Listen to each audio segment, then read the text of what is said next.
الرحيم الحمد لله رب العالمين والصلاة والسلام على نبينا ومولانا محمد الصادق الوعد الأمين صلوات ربي وسلامه عليه وعلى آله وصحبه أجمعين. رب اشرح لي صدري ويسر لي أمري واحلل عقدة من لساني يفقهوا قولي.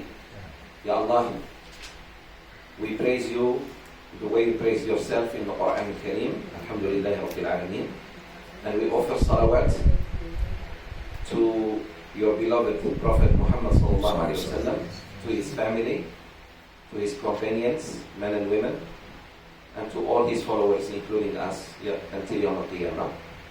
Ya Allah, we thank you for the return of our brother Emery and Sister Noreen.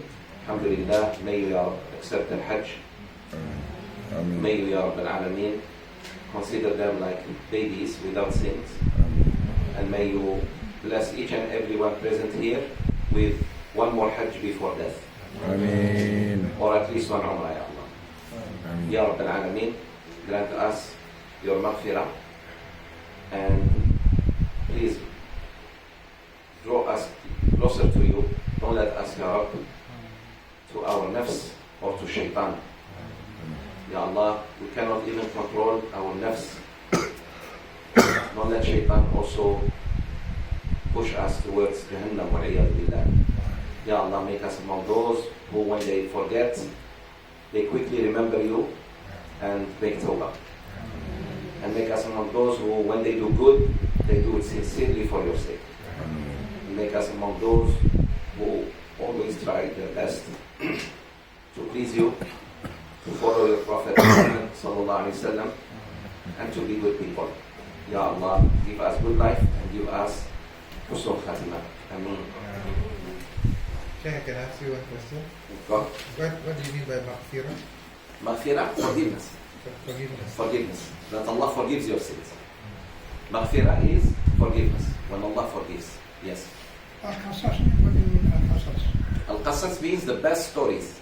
Oh, the story, I mean the best story. The best stories, meaning the stories of the prophets. The best story. Yeah. Al-Qasas means the stories that teach you a lesson. There are stories, they just entertain you. For example, story of Cinderella, Lord of the Ring. These are stories. Robin Hood. But the stories of the Quran, you always learn something ethical. For example, what we are going to see today. Another example, Surah Yusuf alayhi salam. You learn many things, one of them, patience. That Yaqub alayhi salam was very patient. And he never lost hope. Yaqub, his father, the father of Yusuf. That Yusuf, no matter what people do to you, at the end, Allah will always give you victory. If you are pious. He went, you know what his brothers did to him, what the woman, he grew up in her house, what she wanted to do with him, what the other ladies wanted to do with him, then jail. Yet at the end he became what? Minister. The leader of Egypt. Meaning, sometimes you cannot be what you want to be unless you go through hardship. If a prophet went through hardship, who are you not to go through things like that?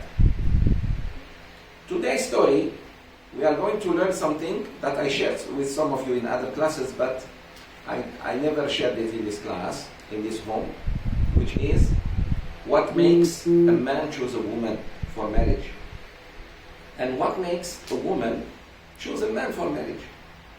And this is why most marriages are kalankabot, because we do not choose based on what Allah wants us to choose. We just so-called fall in love. So from the story of Musa alayhi salam, the marriage of Musa. Today we're going to talk about the marriage of Musa alayhi salam. How did this man choose a woman and how she chose him, his wife. Her name is Safura. Not Sapura Holdings. Safura. The daughter of a nobleman from the city of Madian. The city of Madian.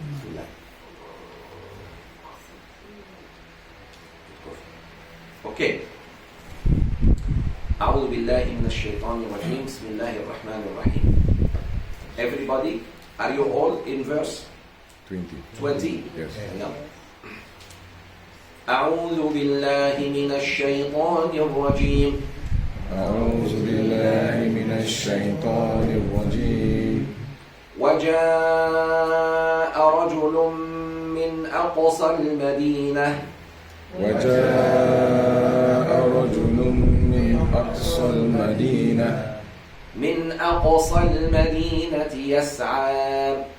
من أقصى المدينة يسعى. قال يا موسى إن الملأ. قال يا موسى إن الملأ يأتمرون بك. إن الملأ يأتمرون بك ليقتلوك فاخرج إني لك من الناصحين.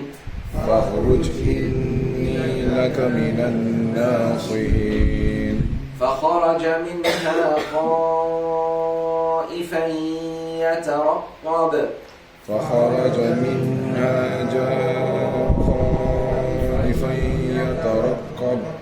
قال رب نجني من القوم الظالمين.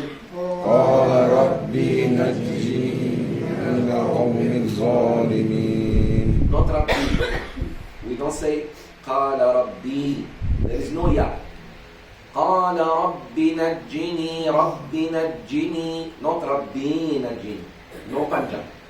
قال رب نجني من القوم الظالمين. قال رب نجني من القوم الظالمين. Right, very good. ولما توجه تلقاء مدين.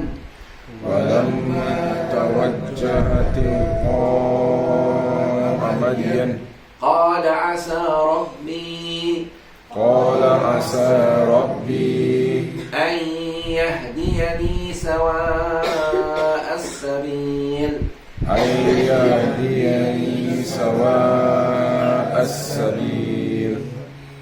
ولما ورد ماء مدين.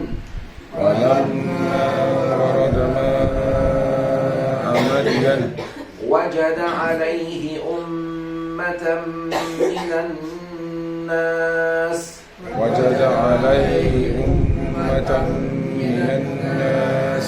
من الناس يسقون.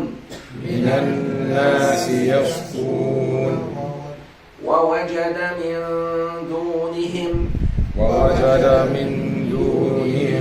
من دونهم امرأتين.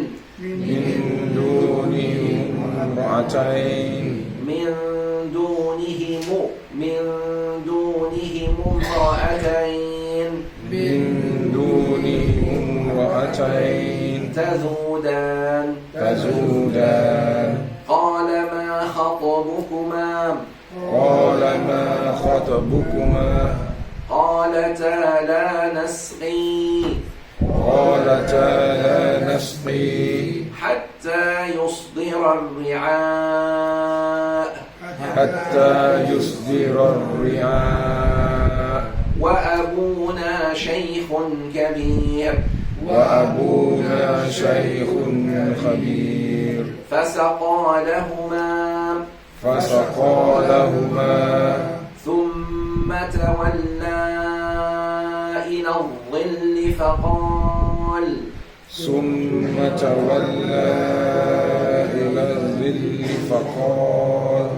فقال رب إني لما أنزلت إلي.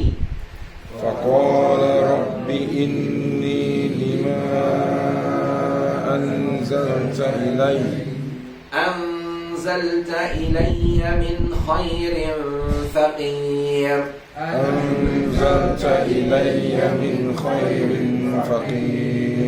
فجاءته إحداهما تمشي. إحداهما تمشي على استحياء.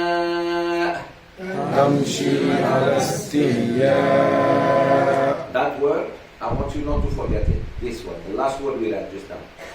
Istihya. Ala istihya. That's the word. That's what makes a man choose a woman for. If a woman is shy, that's your wife.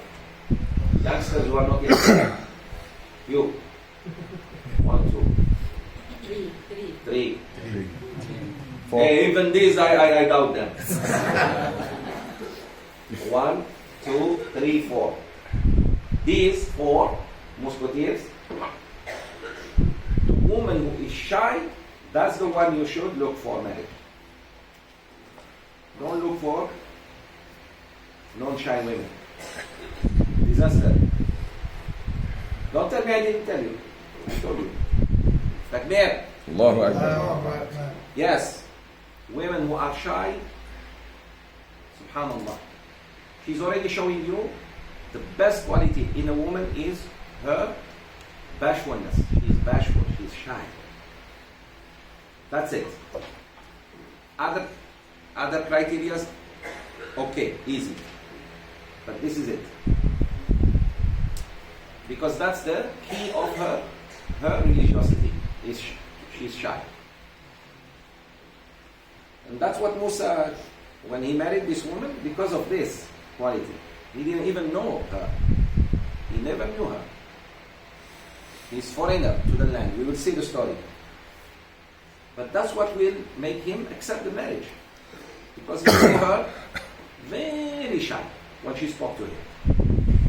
And she spoke to him because she had to. Her father asked her to go and speak to him. Go get this man who helped you. We'll see the story. فجاءته إحداهما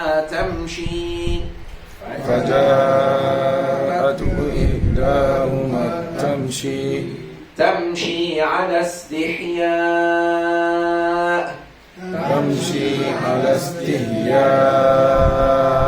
قالت إن أبي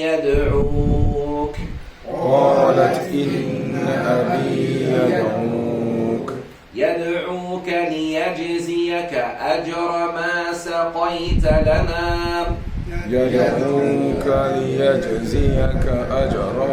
سقيت لنا فلما جاءه وقص عليه القصص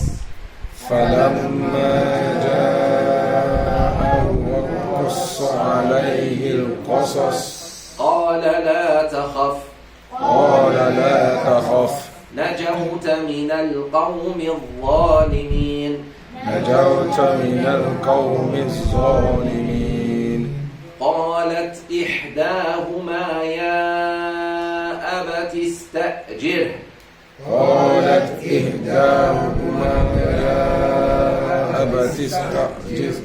إن خير من استأجرت القوي الأمين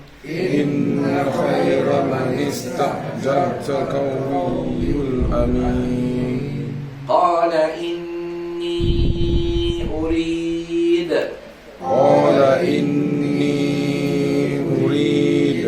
أن أنكحك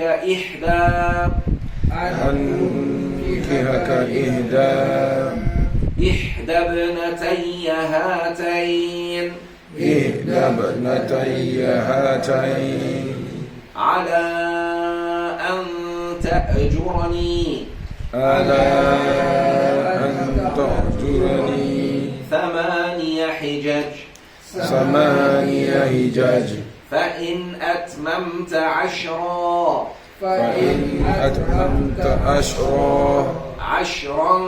فمن عندك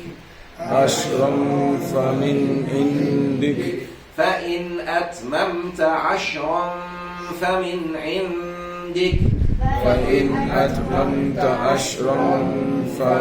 عندك وما أريد أن أشق عليك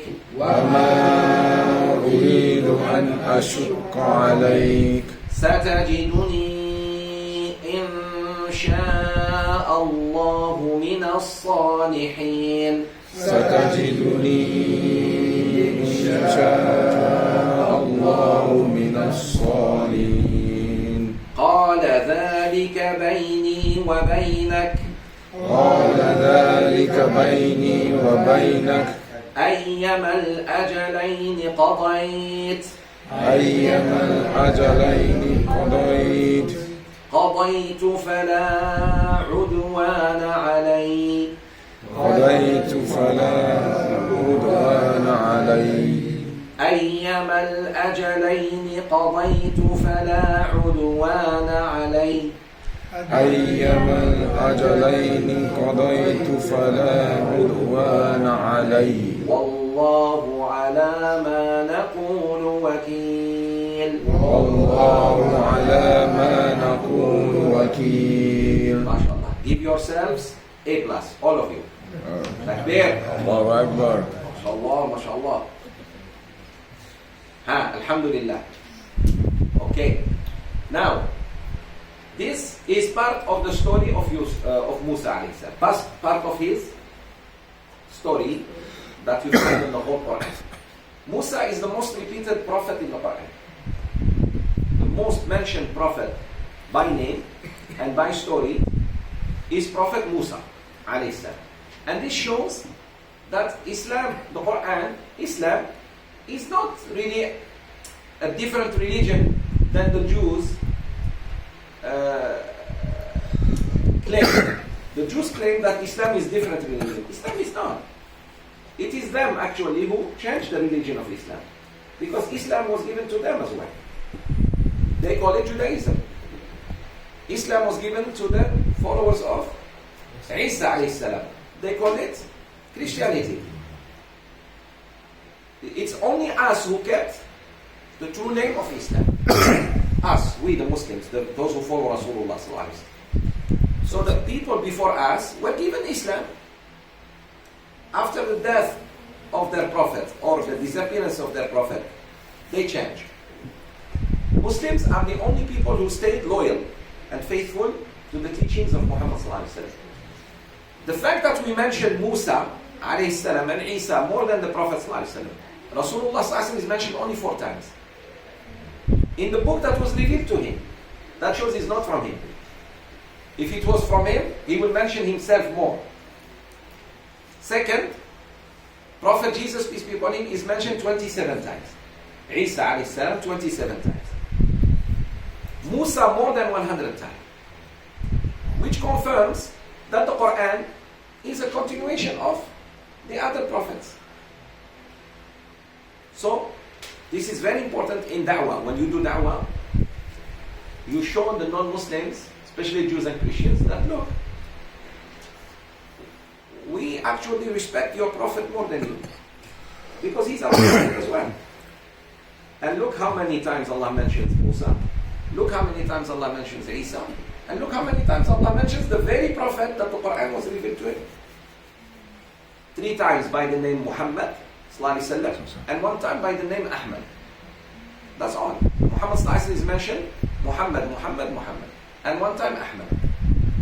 But read how many times Allah mentioned Isa. 27 times. Musa more than 100 times. Nuh many times. Ibrahim many times. Yusuf has a whole surah. Hud, whole surah. Ibrahim, whole surah. Yunus, whole surah. Amazing. That shows, my sisters, brothers, this information I'm giving you, use it in da'wah. Da'wah, whether verbal or in your writing on Facebook or whoever is trying to attack Islam. Give them this information. Give them facts. When you give facts, they can verify and find, oh. So then they realize they have been just against Islam for no reason. Part of the story of Musa is his marriage. Now, his marriage happened after he left Egypt. So sometimes your marriage, your jodo is not here.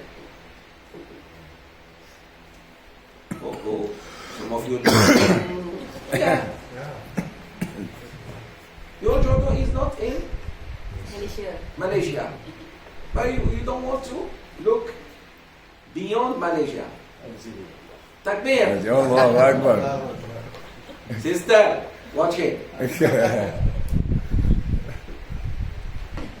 No, serious. The risk of Allah is somewhere. Musa didn't marry in Egypt, although he grew up in the house of Pharaoh. Question: why did Allah subhanahu wa ta'ala take Musa away from his mother and raise him in the house of Pharaoh? Protect, okay? Protect you, I put you in the mouth of the dragon? Yes, that is Allah. But beside that, beside protection, there is hikmah.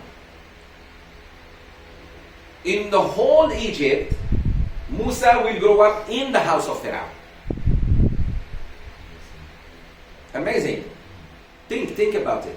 You want to see the power of Allah? Give this example. Because a lot of people say, what does it mean, Inna Allah ala kulli shay'in qadir? Allah is powerful over everything. What was Fir'aun doing? The very year Musa was born, what did he do? He gave order to kill all babies born that year for non-Egyptian. Non-Egyptian, any woman who delivered a baby, boy kill. Okay? And he's looking for who? Actually, who's the baby that's supposed to be killed? Musa himself, because he saw a dream, and when he told Pharaoh, saw a dream, and then when he asked his so-called sorcerers, they told him, this year a baby will be born who will destroy you from Bani Israel. So he ordered the killing of all of them. He ended up, subhanallah, raising the very baby who will destroy him. This is power of Allah. You want to see power of God? Is that you want something and you want it so bad, yet Allah will bring that thing to you raise that baby. And he's in your hand and you cannot do nothing. He comes to you and you can't do nothing. That shows who's in control. Tafseer of yesterday's ayah. Am humul musaytirun. You were with me when I said Allah is in control of things. I gave you the example of we cannot even control our bladder. If Allah wants you to start urinating on yourself, urinate on yourself. The people think they are in control, they are there. Come in. Walaikum salam. Walaikum salam. Walaikum salam. Sheikh, ask you, Musa's mother was not Egyptian? No, they were all Israelites. Bani Israel, yes. His mother and father were Bani Israel, yes.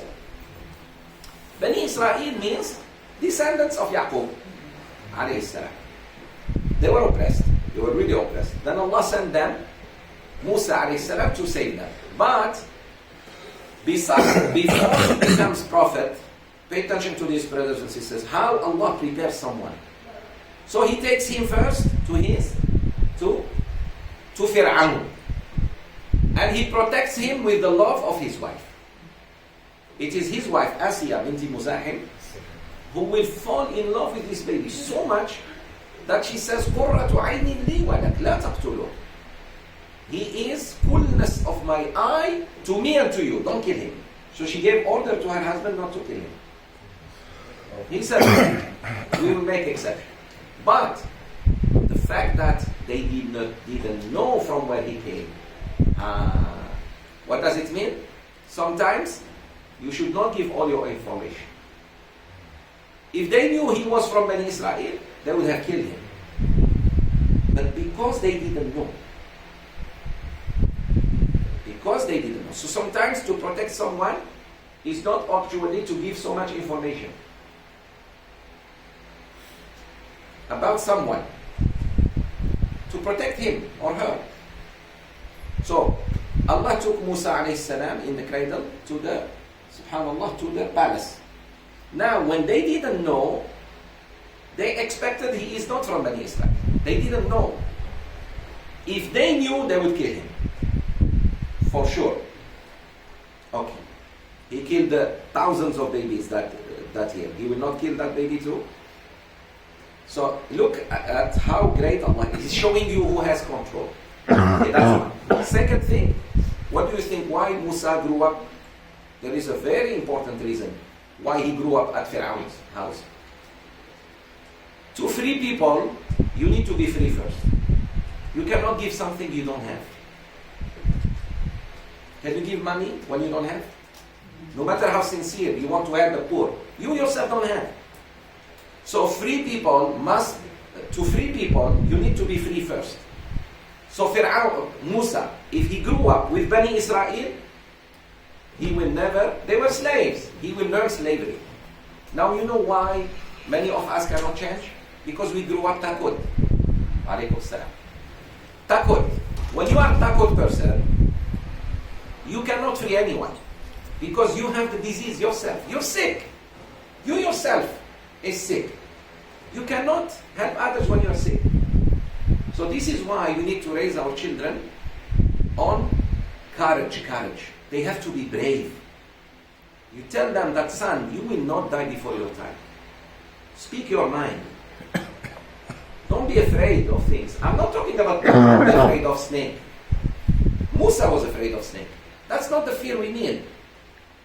Or cockroach, or there are things disgusting. If you see them, I'm talking about speaking the truth. The courage of the heart, not the courage of the body. Of course, if you see something, you do that, you react. Doesn't mean that. We mean, for example, you be brave enough to disagree with people politely when they are wrong. Somebody is saying something wrong, and you act. You enjoy what is good, you forget what is wrong. Politely, no need to fight. So Musa, alayhi salam, if he grew up with Bani Israel, he will have a social disease. Like diseases spread, like tuberculosis, God forbid. There are many diseases that spread. If you are rashes, if you touch somebody with rashes, you will have rashes. If a person with tuberculosis cough in your face, you will have. Why we go to tuberculosis? A flu. Just the flu. Sometimes one member in the family has the flu, the others all get it. Because they live in the same place. Same thing, there are social diseases, brothers and sisters, that we are not paying attention to them. What are they? One of them is takut. You are takut to speak your mind, to speak your opinions, to tell people what you're doing is wrong. I don't agree. And in order to free people, you yourself first to be free. You have to be free. That's why Allah subhanahu wa ta'ala took Musa away from his mom, because this baby is going to lead the world, at least of Bani Israel. So he has first to learn what makes him strong and brave and free. And that is the palace. That's why Allah put him in the palace. In the palace, he will learn how to read, how to write, how to speak, the manners of leader. So there are many benefits. That's why. So don't expect our leaders to change us if they themselves grew up takut. They takut of Trump, they takut of... No need to give, you are smart people, I don't have to give you details.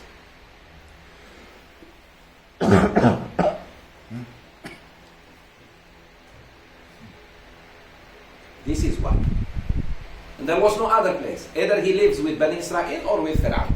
There is no other way. So Allah says, okay, I will take you there. And he, alhamdulillah, every day he goes to his mother for breastfeeding. Which means the mother was happy. Okay. But if she said, this is my son, bye-bye. So this is the first thing we learn about the story of Sayyidina Musa alayhi salam. That Allah saved him to show that Fir'aun has no control. With all the might he has, the very child he is afraid of, subhanAllah, ends up growing in his house. In his house. So who controls hearts, sisters and brothers? Allah subhanahu wa ta'ala. Remember this. Even your heart, you don't control it. It's your heart, but Allah controls it. Sometimes you like something, sometimes you turn against it. You like something, then you turn against it. That's why it's called qalbu, qalb, because it rotates, it flips. The word qalb, qalb. That's why we have a better word for qalb. Qalb is what turns. Today you are with, tomorrow you'll be against. So today you are satisfied, tomorrow you will not. But there is a better word for qalb. It's called fu'ad. And the Quran uses it. Fu'ad, what is it? What's the difference between qalb and fu'ad? It's still the same thing. Qalb and fu'ad are synonym. But qalb, when you keep changing. Fu'ad, no. When you decide on something and you become so passionate about it. That's it. That is called fu'ad. When you love something and you go for it, it's called fu'ad. Or you hate something and you go against it. You're so passionate about something, good or bad. That is called fu'ad. But when you keep flipping, ting, tong, undecided, this is called qalb. And qalb, sisters and brothers, Rasulullah ﷺ said, is something between the fingers of Allah. He turns it whenever He wants. That's why the best dua of Rasulullah ﷺ, what did he say? Ya muthabbit al-qulub, thabbit qulubana ala dinik wa ala ta'atik. O the turner of hearts, make my heart steadfast on your deen and on your obedience. Rasulullah used to make this dua daily. He was afraid that Allah may flip his heart. Messenger of Allah is afraid to, spin. And you and me think, oh, we okay, life is good, let's go, Jannah, we may turn last minute, na'udhu billah. We need to be careful. Always ask Allah, Ya Rabb, tawaffani musliman, wa alhiqni bis salihin. Sayyidina Yusuf alayhi salam, after Allah gave him back his brothers, his father, kingship of Egypt, what did he say? Tawaffani musliman. Ya Allah, please make me die Muslim. Prophet is asking Allah to die Muslim. And the Muslims of today thinking they are okay. Ya Rab, don't let me turn at the end of my life towards na'udhu billah, kufr. Because one word can turn as kafir. Like what? One word. You say one word, you become kafir. Who gives me an example? A word. You say word.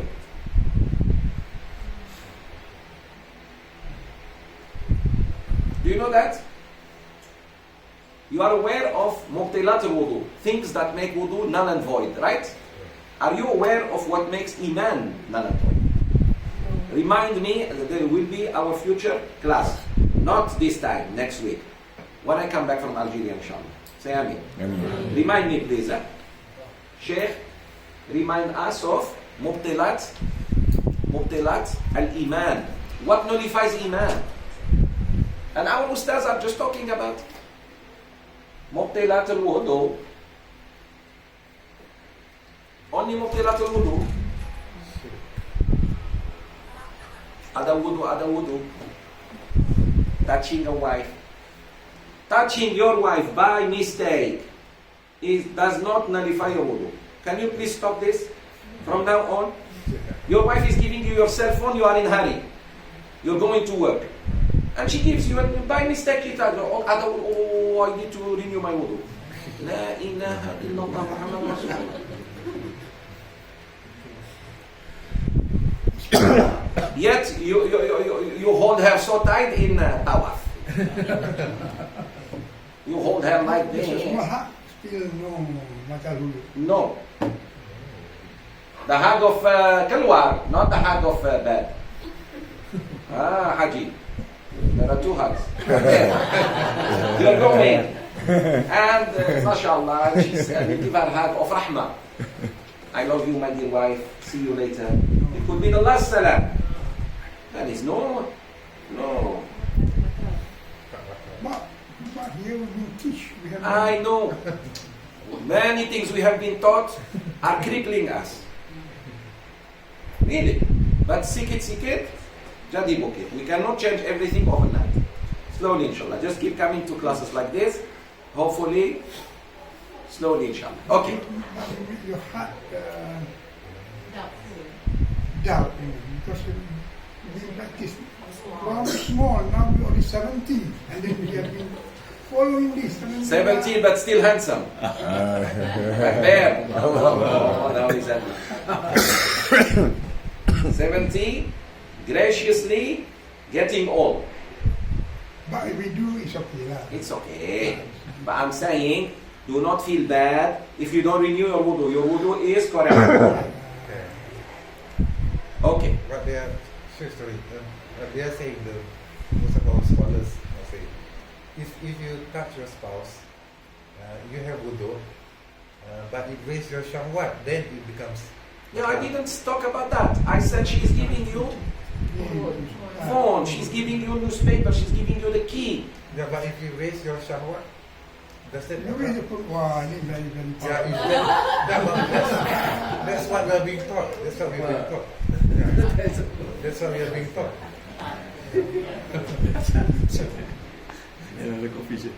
Coffee shop? Not yet, not yet, not yet. This class, I will have 2 cups of coffee. Okay. All right. Let's leave this question for the end of the class. And then I answer it. I will answer it. Inshallah. Remind me, yeah? Okay. So now Musa, I showed you 2 reasons why Allah subhanahu wa ta'ala raised Musa in the house of. You didn't answer the nullify the iman. Yeah, no, I said that's remind me. Huh? Better. That's akan datang. So that you know. Stay back. It's like you know the movie about, and then they end it. Oh, so that tomorrow you come back. Cliffhanger. Ah, very good. Remind me, what nullifies the iman is more important than anything. A word. I just give you a word. The word. Example. You make fun of one ayah. You just make fun of an ayah. Ayah in the Quran you say, cutting off the hands of the thief. Yeah. You just look, you didn't say any bad word yet. You just look down at an ayah. Yeah. Happens. You think it or you say it? No, you say it. If you think it bad, but Allah will just tell you, renew, change your niyyah, change your thinking, your thought, change it. But you said it. Because saying is what? Is an action. When you speak, what are you doing? Action. You are doing an action of your tongue. When you look at something haram, what are you doing? It's an action of looking. When you listen to backbiting, you know people are talking bad about someone and you sit with them. So, there is an action of the hand, the action of the leg. When you go to a nightclub, you just go there. That's an action, that's haram. You touch something that is not halal for you. You shake a hand with a woman who is not lawful to you. She's not even your mahram. Like some brothers. They shake hands with women, but they don't touch toe to toe in salat. Brother. Hello, hey, hi, how are you? Fine. His brother, Muslim brother, he doesn't touch toe to toe. Meaning foot to foot. They don't touch. Hand with different gender, no problem. So-called moderate Muslims. There is nothing called moderate Muslim. There is either you are Muslim or not. Please stop saying there is a moderate Muslim. You are either Muslim who follows the Quran and Sunnah to the best of your ability. You may make mistakes. Or you are not. But to say, no, we have to be this, you have to be that. The Chinese, you don't give them your hand, they will not. Khalas. They learn. You do like this. And the Malays are good at this. You are very good at this, by the way. I see the women, alhamdulillah, and the men. Very good. Keep that. That's very good. You know what Rasulullah say about shaking hands with someone who is not lawful to you? The needle. A needle of mikhyat. Huge. The needle of those days was long because they made carpets. To go to someone's skull and penetrate the brain, less evil. That pain of something going through your skull and go inside the brain. Less evil than a man touching a woman who is not halal for him. Salam. Even salam, let alone touch her in a haram way. So, boys,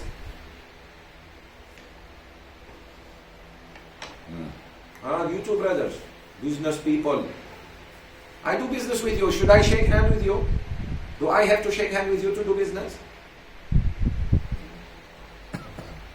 So, careful. Okay, back to the story of Musa alayhi salam. Those were little commercials. Now back to the movie. The movie is this. Musa alayhi salam killed one of Bani Israel by mistake. He killed one of Bani Israel, of the Egyptians by mistake. One night. This is bothering me. I have to consider as Who is bothering you? The woman near you? the woman on your right hand? No. Maybe, I it's don't like know. a doctor to me. A doctor to me. A very close friend. They have a doctor. Always the youngest doctor is very close to me. One of them is doctors already. They say, always when they come, they will hug me. I will hug her. Just because I treat them just like a doctor. But in a relationship, we are nothing. But we are close from very small. Yeah, you better be nothing because look at how she's looking at you. You didn't see how she's looking at you? Her? No, I said, in your age? My age. Yeah, your age, fine. Look, for an old woman, Haji, look at me, don't be afraid of anyone. In your age, or your wife's age, a young man comes and give her a hug. And she treated him like he's the friend of her grandson. The friend of grandson. Wants to kiss the hand of, no problem. Young girl, but how young, how old is this lady? I need to know. He's a doctor. Doctor, how? Sometimes very young and still doctor. Okay, no problem. Is she married? Yeah. No, the one is married, even have a son. Yes, still. It's okay. In your age, 65 and plus, no problem. We don't say, but we don't encourage that. Even that we don't encourage. Alayhi salam, uncle, how are you today? No problem. He gave you a hug. Far. Hug of far. Let's act. Come here. Oh, me. Of course. My assistant actor. I'm the girl. Okay. So I am Dato. So come like, oh, how are you? Little bit. Yeah. Like this. Don't. How are you, my daughter? Are you okay? Alhamdulillah. Because they are from very small, so that I know. These things between an old woman and an old man, the children come to you, youth, no problem. But, sorry. And you sisters, always stand by your husband. When another woman wants to give, you give hand. Even if she shook already hand with you. Serious. Sometimes, a smart woman stands by her until they sit down. Because that lady give hand, the husband will do like this, and the sister will shake one more time. Not to embarrass her. But slowly start telling people, I am like your father, but you are not her father. Remember this. Islamically, that girl, if you want to marry her, can you or not? Islamically. Can. You quiet. I'm talking to him. He's just like a doctor. I know the father from very Islamically. Now he's telling me stories about Kelantan. Islamically, if a man, sister who is not married here,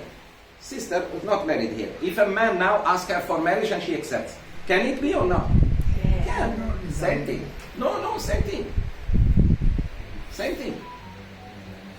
That's why better not. So it's not encouraged. But Assalamu alaikum, uncle.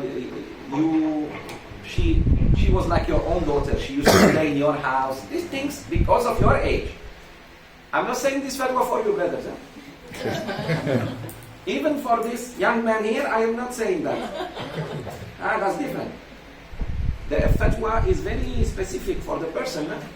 But we don't encourage that. We don't encourage that because our children may think it's normal. Yeah. Then when they do, say, no, grandpa has already passed 17. Ah. Good. But not, she gives you a hand, no problem. In your case, no problem. In your age, hajjah, a kid comes and give you a hand and you want to give, no problem. But for our age, no. Because Allah in Surah An-Nur, He said, the women who are old and have no desire to marry, they can show a little bit of their hair. Little bit. Sisters, like this. You see this? You see my hair now? That's what it means. Old women and have no desire to marry.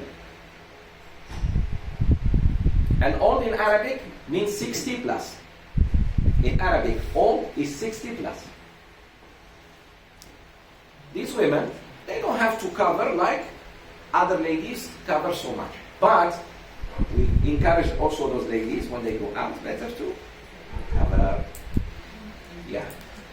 Okay, now, Musa alayhi salam killed one Egyptian.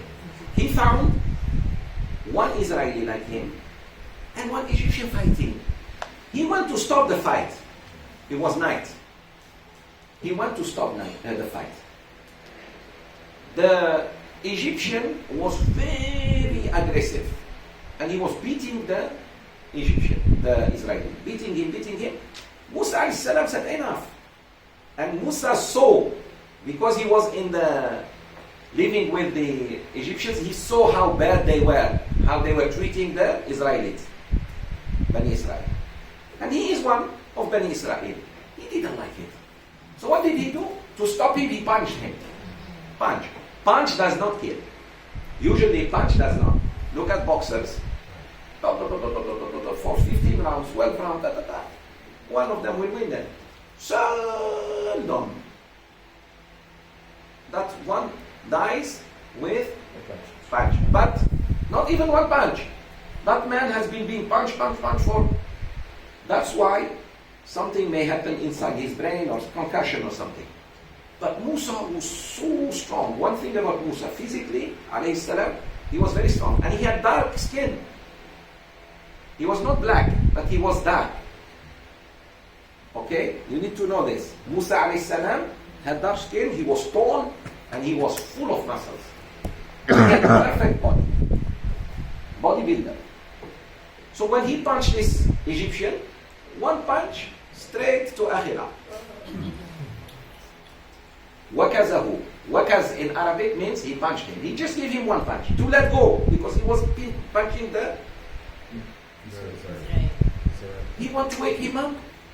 Man, get up. Oh my God. The Israelis saw that.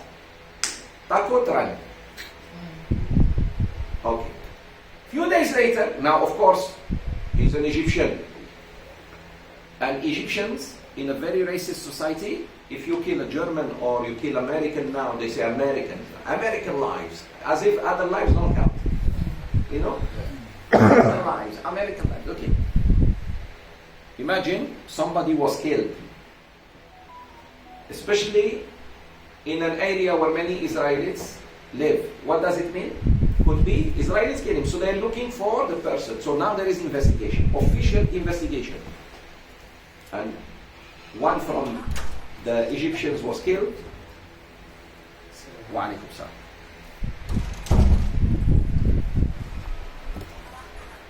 Musa is wanted now, but they don't know who is he, who killed. Few days later, he finds the same Israelite fighting again with another Egyptian.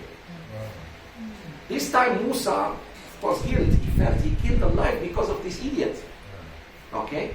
He went to him and he stopped him, took him away, and he said, he took him with one hand to a wall and he said, stop fighting, stop creating problems, meaning because of you I did this a few days ago. That man, in public, said, do you want to kill me like you killed somebody a few days ago? No. Takot. So takot that he revealed the identity of the killer. At that moment, everybody, oh, it must be Musa who killed. So now Fir'aun has found what? He never liked Musa. He never liked Musa. Now he has an excuse. Because he had to convince his wife. He had to convince his wife that this child, this young man is no more good for us. I told you, there was a feeling about him. I knew he was Now, he killed one of our. So, she can't say anything. He killed. So, a man came to him. This is verse 20. This is why we are in verse 20. Yalla, everybody. I wanted to give you this muqaddimah to understand the next. So, this is what made him run away from Egypt. And he left alone. He is the only human who crossed the desert by himself. The only human in history who crossed the desert by himself is Musa alayhi salam. This shows how brave he was and how much tawakkul he had on Allah. Although he is not yet prophet yet. But the teachings of his mother, the stories his mother used to tell him. Okay. Yalla, Emery, the first ayah, verse 20. And now a man from the people of Egyptian, comes and tell him, there are always good people inside the system. Use them. In every system, brothers and sisters, there are good people inside. Do not think everybody is bad in the system. There are good people. Even when the system is so corrupt, there are good people inside. Please do not generalize. Do not say all Malays, all Arabs, all this. Don't say that. Do not generalize. Okay? So a man comes and now tell him to save himself. Let's see the verse. And a man came from the furthest end of the city running. He said, "O Moses, indeed the eminent ones are conferring over you, intending to kill you. So leave the city. Indeed I am to you of the sincere advisors." Very good. So there is clear evidence that they are the chiefs. The chiefs. Who are the chiefs? This is the problem in any system. It's not just the prime minister who might be bad. It's the people around him, the cronies, the people who make benefit out of the system. Sometimes the prime minister himself or the president or the king wants to change, but the people around him, his close circle, don't let him. So the chiefs. So always look who is benefiting from the system. Yes. Those chiefs went to Fir'aun and said, we need to get rid of this guy. He killed one of us. So they convinced him. So he issued an order to get Musa and judge him and therefore kill him. Because the penalty of killing, especially if you are a non-Egyptian and you can kill Egyptian, death. So the man came and told him, Musa, I'm advising you. Run for your life. So Musa did he say, let me think. Then, فَخَرَجَ مِنْهَا خَائِفًا يَتَرَقَّبْ. Here is the ayah. The next ayah, my brother, go ahead. So he left it fearful and anticipating apprehension. He said, my Lord, save me from the wrongdoing people. The first dua he made. Number one, he left. Look, he didn't say, Allah, help me, protect me. No, do your best. Khuruj, Khilwa. فَخَرَجَ مِنْهَا. He left Egypt. On the way, he made a dua. He was so scared. He was looking behind his back because he knew how bad this system is of the Egyptians those days. They were already killing people for no crime. For no crime, they kill you. How about you commit crime? What did he say? Here is the dua that every Muslim say during fear. When you are afraid, say this dua. رَبِّ نَجِّنِي مِنَ الْقَوْمِ الظَّالِمِينَ. Always turn to Allah and say this dua. رَبِّ نَجِّنِي مِنَ الْقَوْمِ الظَّالِمِينَ. Oh my Lord, save me from Orang Zalim. Orang Zalim can be anyone. Not politicians only. God forbid, a very bad mother-in-law. Very bad father-in-law. Very rude husband. You could be a very good sister and your husband is, na'udhu billah. Could be the other way. The husband is very good, the wife is نجني من القوم الظالمين. Could be a bad neighbor. Some neighbors are very, very bad. May Allah save us. Until you show them who you are, then they respect you. As long as they see you nice and your children don't even make noise. But they say, hey, mister, when my mind tells me, takbir. Yalla. Yes. Can this dua be used to protect against not just people but supernatural beings? Yes, excellent. Qawm al-Zalimin could be jinn. Yes. Could be hasad. Could be sihr. Yeah, because sihr is used by jinn. Someone, na'udhu billah, does sihr against you. Who's bringing that thing to your house? That you find? The jinn. Now we entered the most favorite subject of the Malays. Hantu. Allahu Akbar. Okay, let's not go there. Yeah. So, Musa now, what did he do? When the person gave him advice, what did he do? He did not look down at the advice. He took it seriously. How many times our ulama give us advice and we say, what was the khutbah about? You just left. You don't even remember what he said. By the time you put your sandals, you forgot that. What the Imam said. He has been telling you what to do, what not to do. Because most of us, when we go to khutbah, this is why we don't retain, by the way. Like some of you. Why you don't retain sometimes what they say? Because some of you, to them, this is social gathering. I have nothing to do on Saturday, let's go. No, say I'm going to seek knowledge, inshallah. I'm going to hopefully get something that will benefit me in my dunya and akhirah. Then, same thing, when you go to Jum'ah, I'm just going to, because it's Jum'ah. If it was not fardu, I wouldn't go. No, I'm going. With that attitude, you will not have anything in your mind. But if say, alhamdulillah, is my weekly reminder, I'm going to learn something. So I will listen to the Imam. I do my best. I catch one ayah, one hadith, one story. See, when you come with the intention of learning, you will go back with learning. When you come back for just socializing. So please, whenever you go to seek knowledge, say, Ya Rab, bless me with something new I learned today. Ameen. Okay. Yes, this dua, you can use it for supernatural things. 22, Brother Zayd. And when he directed himself toward Madian, he said, perhaps my Lord will guide me to the sun way. He didn't just go anywhere. Brothers and sisters, he had a destination. Madian. He never been there. Let's say, I never been to Beijing. Sheikh Zoubir never went to China. Okay, but I know where I'm going. You don't even know where you go.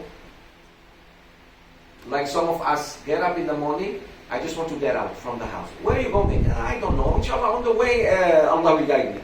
You should have a destination. I'm going to Subang Jaya, this one. Subang Jaya, whatever. Your shopping center. To buy a few things. Then I will go to visit my family. Then I will go to Trade Bohor. You should have a plan. Only when emergency comes, you change. Somebody needs you badly now, emergency. Change your subject, change your program. No program? Like this year. This year. Did you plan for this year? Spiritually, what to do, what not to do? We are still in the beginning of Muharram. Say, for example, inshallah, my target is not to miss any salat in Jama'ah for men. Okay, make a target. You may get it 100%, you may get it 95%, you may get it 80%, but at least you have target. I will fast few days. One of them is coming, that is tomorrow and day after tomorrow. Tomorrow is the 9th. Don't follow Malaysia, follow Saudi Arabia. Monday is the 10th. What is today? 7th. 7th. Today is 7th. It means the 8th of Muharram. Because Muharram started one day before. Malaysia always start one day after. Up to you. Anyways, I'm just telling you. So easy. Fast, okay, easy fast 3 days. 3 days. Not to miss. 3 Fast Friday, Sunday, Monday, Tuesday. You get it. But for sure, it is Monday. Ashura is Monday. Tomorrow is the 9th. Don't follow this calendar. I have also Saudi Arabia decided 1 day before. Malaysia 1 day after. I follow Mecca. I don't follow Saudi Arabia because they're Saudis. I don't like them, you know. I don't like that political system. But I follow Mecca. Whoever rules Mecca, I follow Mecca. I'm not following the Saudis or the Iranians or the Malaysians or the Algerians. I'm following the Kaaba. My destination there, if those people saw the moon, I follow. Same thing for Hajj. Remember 2 years ago? Big scandal. Eid was 2 days after. In some countries, 2 days after. Come on. Arafah, people are standing there.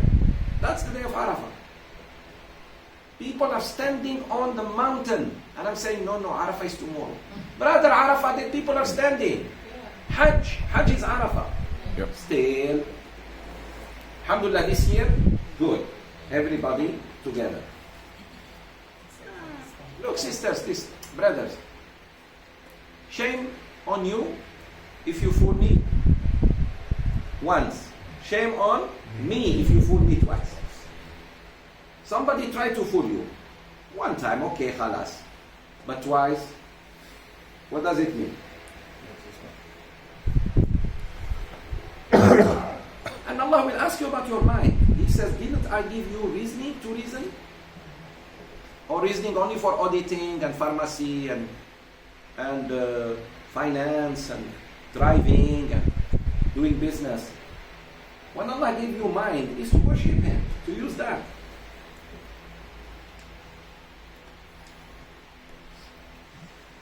Our Qibla is Mecca because of the Kaaba. Religious things, please refer them to Mecca. Arafah, Ashura, this one. Even Salat. Let's say you are in the North Pole. Abnormal daylight. The whole day is dark. I went to Alaska. 23 hours daylight. It's night, but it's still light. 23.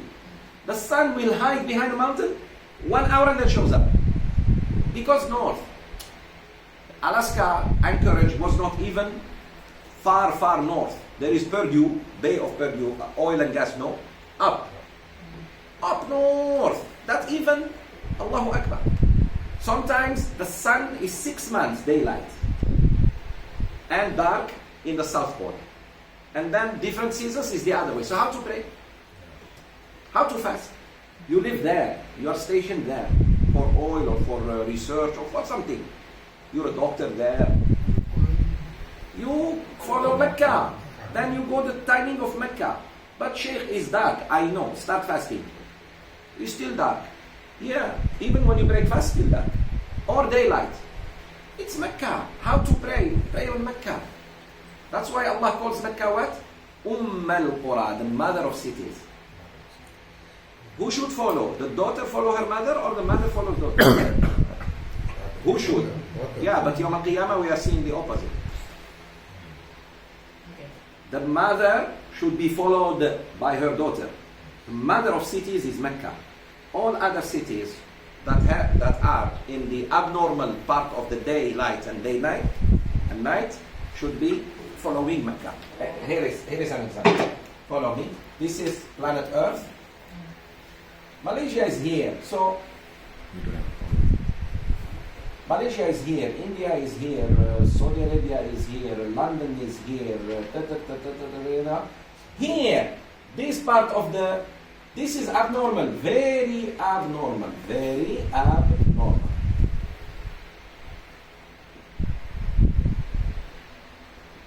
Okay. There are Muslims now living here. Rasulullah said, and Allah said that Islam will reach every place on earth. And it's true. So what to do? These people, how do they pray? Iceland. Very south, Argentina and Chile. There are some Muslim communities here.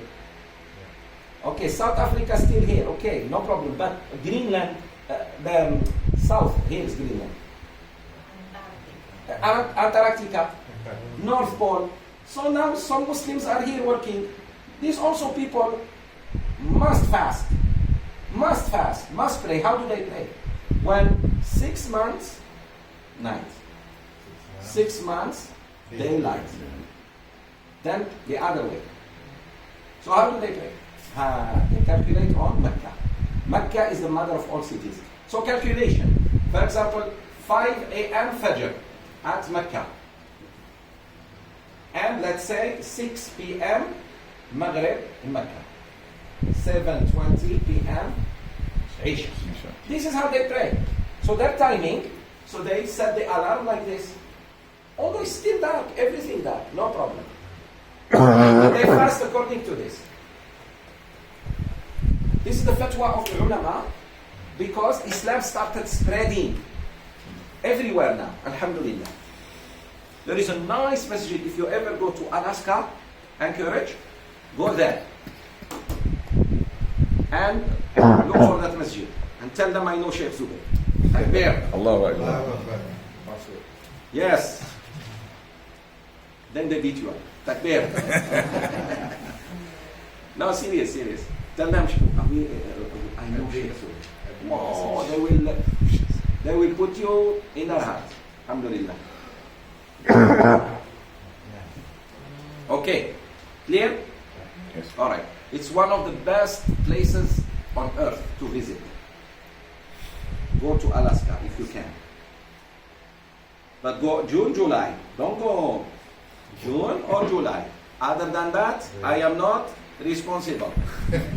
You will freeze. They bring you in ice. Okay. So, where did he go? Madian. He went towards Madian. Madian was not part of Egypt. Madian is actually part of Palestine, ancient Palestine. So where was Musa? Where were Bani Israel?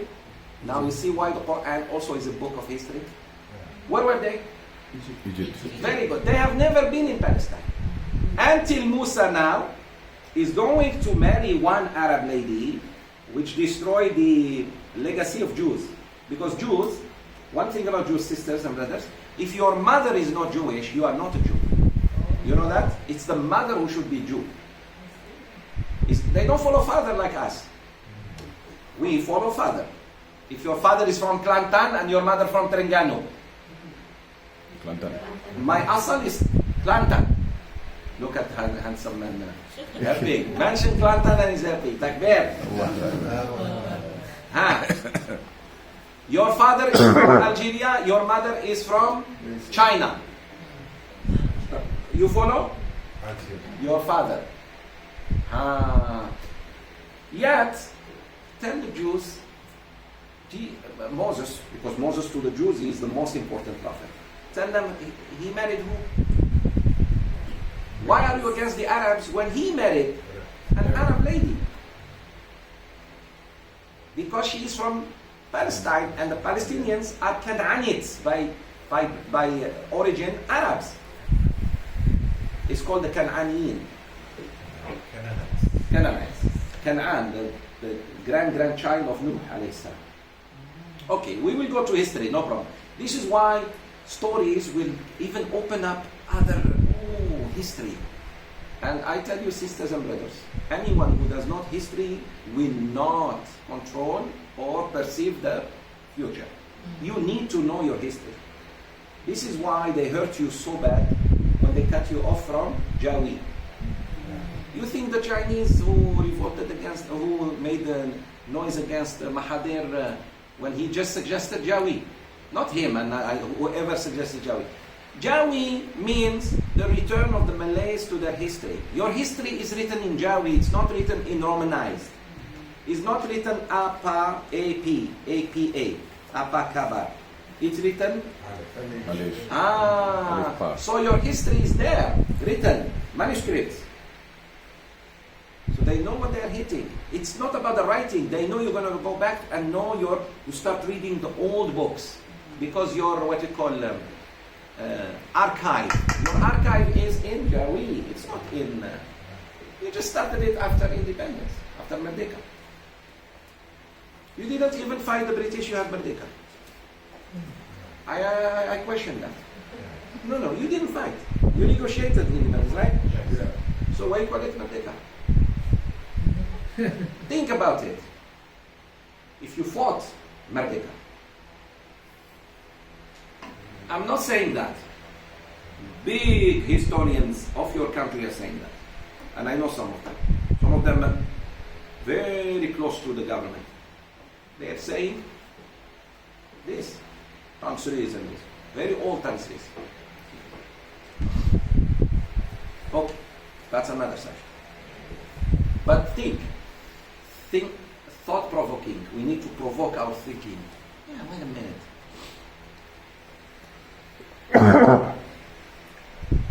The British came here they told you we will protect you. The moment the Japanese came, what happened? And you still trust them. You still go visit them. London. You don't learn. Somebody in a moment of need ran away and left you. You still want to be common with him or her. You don't learn. I'm not saying don't go study there. Go study, but don't love them. Some of you love uram putih more than nasi putih. Nasi putih at least feed you.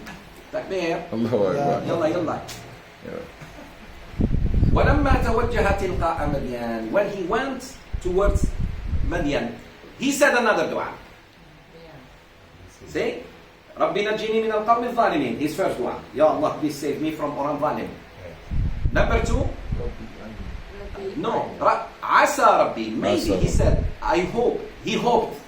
Sisters, brothers, in the middle of the trial, still have hope. Sheikh, say Mamu Kahwin, I think the train is going to pass me. No. Say, inshallah, I will marry and marry somebody very good. Then Allah will give you. But you say, I don't think anyone will come. Then no one will come. Always be positive. Those who are not yet married, inshallah. Huh? You already, mashallah? Alas. Sheikh, I'm married with education. That's not marriage. Takbir. Yeah, you're expecting children and Allah didn't give yet. Say, inshallah, Allah will give. No job yet. Jobless. Allah will provide. And enjoy. Enjoy the fact that you are jobless because you are close to Allah now. You come to class tomorrow when you are busy with work.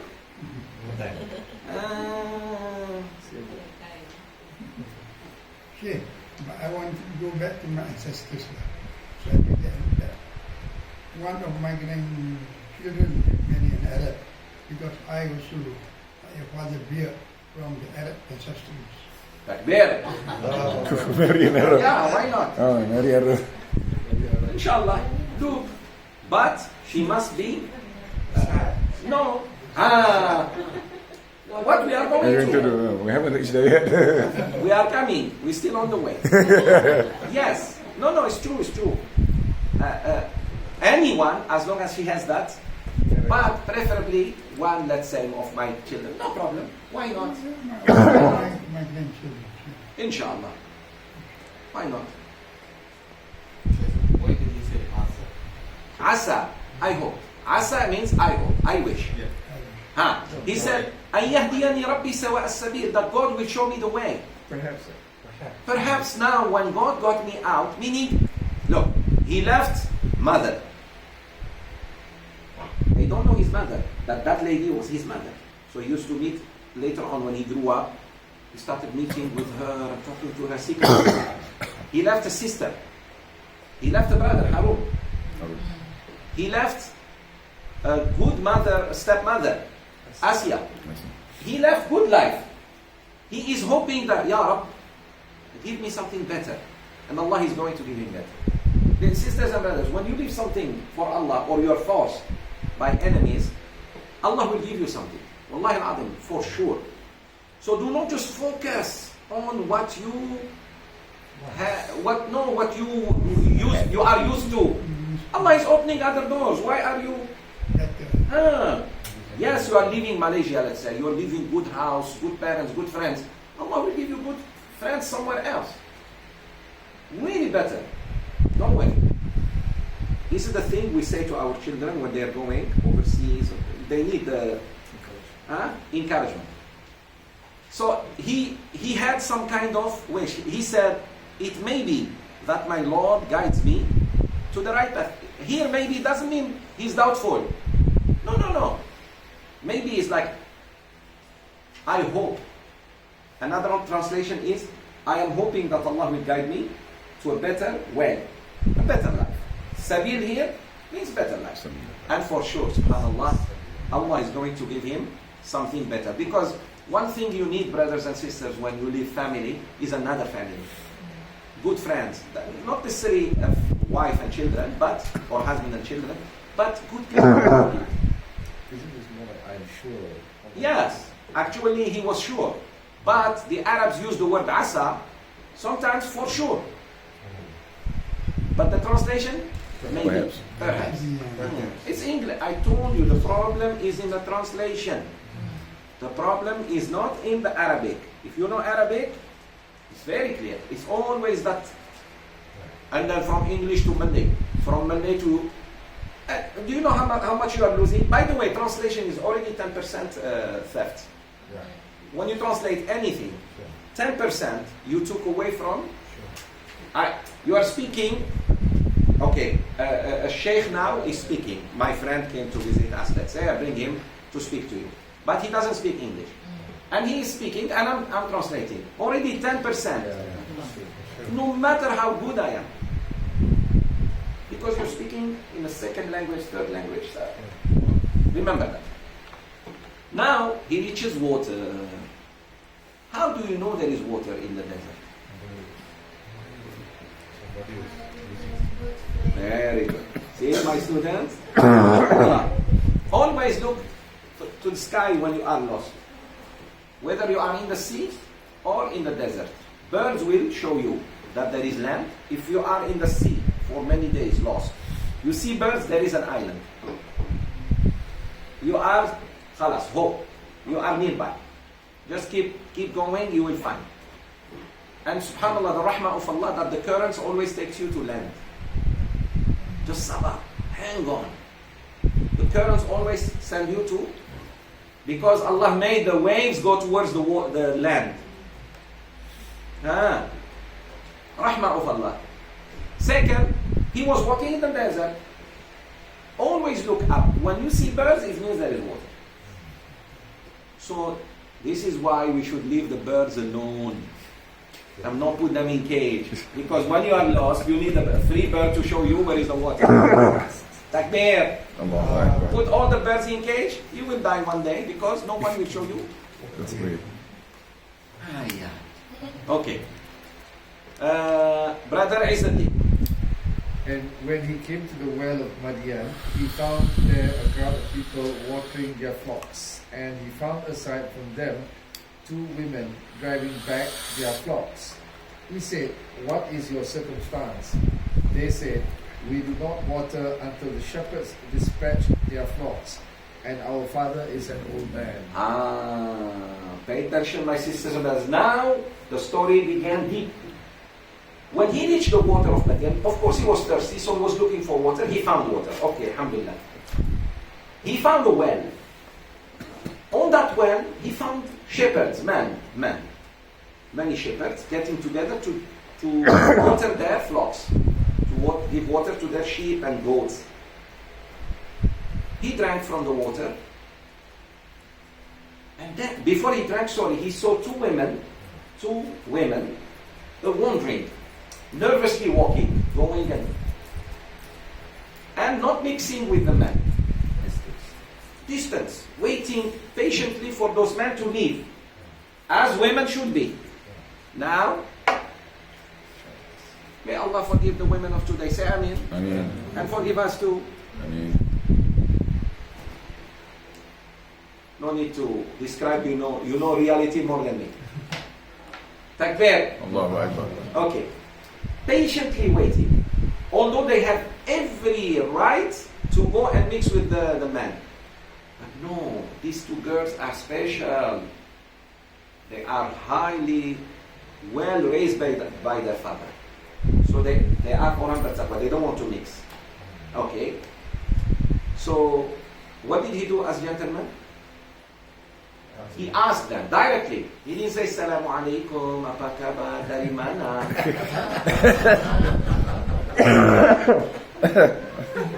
Muslims of today, how? He asked them directly, what's your problem? Ma khatbukuma. He knew they were in trouble. He didn't say, he said, Ma khatbukuma, what's your problem, you two ladies? What did they say? Look at the beauty of the answer. قالتا, they said, لا نسقي, we cannot water our flocks, our sheep, while those men are there. And our father is an old man. Did he ask them about their father? Why they volunteered this information? That's why they did. Meaning, brother, please don't think bad about us. The reason why we are here, because we have no man in the family, and the only man we have is a man who is very old, cannot do this job anymore. Meaning, it's your duty to clear any doubt in my mind.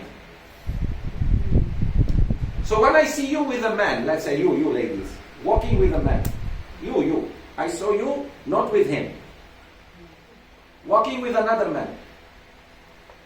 Don't say, no, Sheikh Zoubir is an angel. Sheikh Zoubir is not angel. Your duty is to tell me, Sheikh Zoubir, I present you my brother. You got it?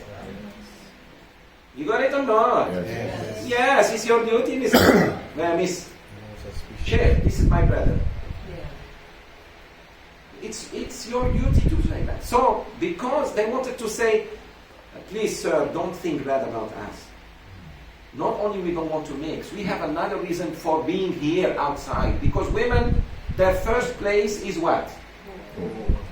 Yeah, they say that they don't believe in it. Back there.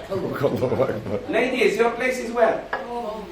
Say it. I like to hear it. Spell it for me.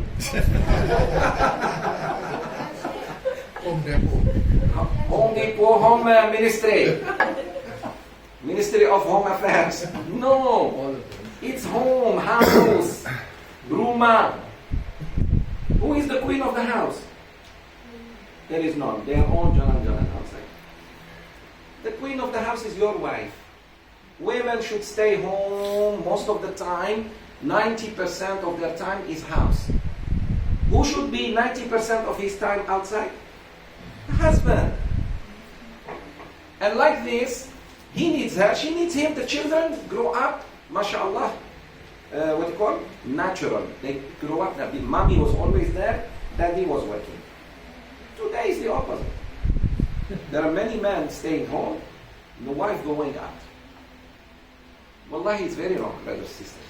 So the natural place for a woman, Allah said that, not me. If we are Muslims, if you ladies are seriously Muslims, Allah says, وَقَرْنَ فِي بُيُوتِكُنَّ وَلَا تَبَرَّجْنَ تَبَرُّجَ الْجَاهِلِيَّةِ الْأُولَى. Let me show you the verse so that you see it with your own eyes. Because sometimes these ladies are saying, yeah, okay. Yalla, open Surah 33. Yeah, keep, don't miss the Surah 33, Surah Al-Ahzab. Al-Ahzab. Yes. Come in.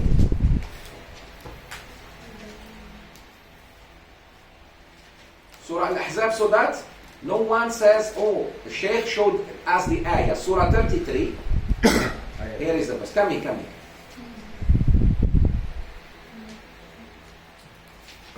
وقرن في بيوتكن ولا تبرجن تبرج الجاهلية الأولى يا أيها الذين نكحتم المؤمنات وبشر المؤمنين لا يحل لك النساء يرجين من تشاء تقر أعينهن غير ناظرين إليه ولا مستأسين لسان الحديث إن الله وملائكته يصلون على النبي يا أيها الذين آمنوا صلوا عليه وسلموا تسليما 33 33, verse 33. Yeah. Okay, look for 33, everyone. Yeah, 33. Read for us, Emery, the ayah, since you found it. Or 32 or 33 is a continuation from 32.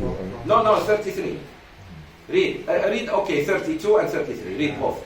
With loud voice and slow. Okay, go ahead. O wives of the Prophet, you are not like anyone among women. If you fear Allah, then do not be soft in speech, lest in whose heart is disease should covet, but speak with appropriate speech. Stop that. Sisters, is there anyone better than the wives of the Prophet?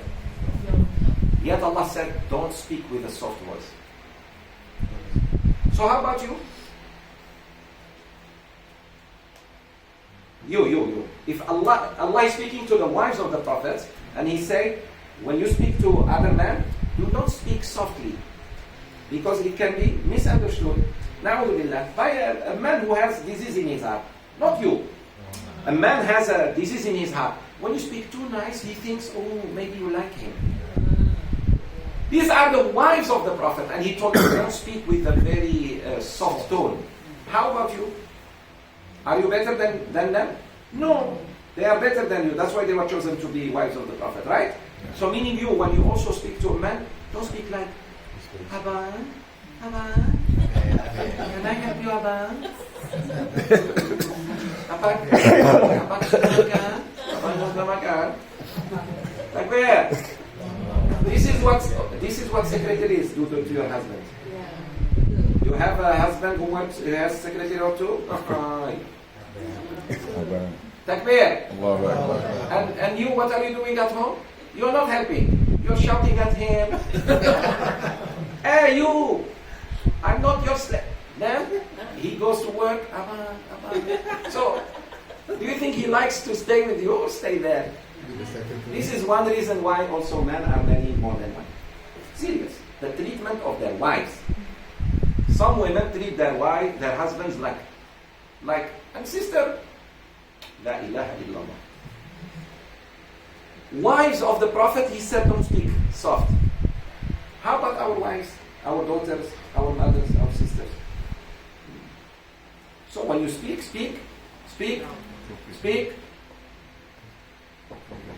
Administratively, open the door. Like that.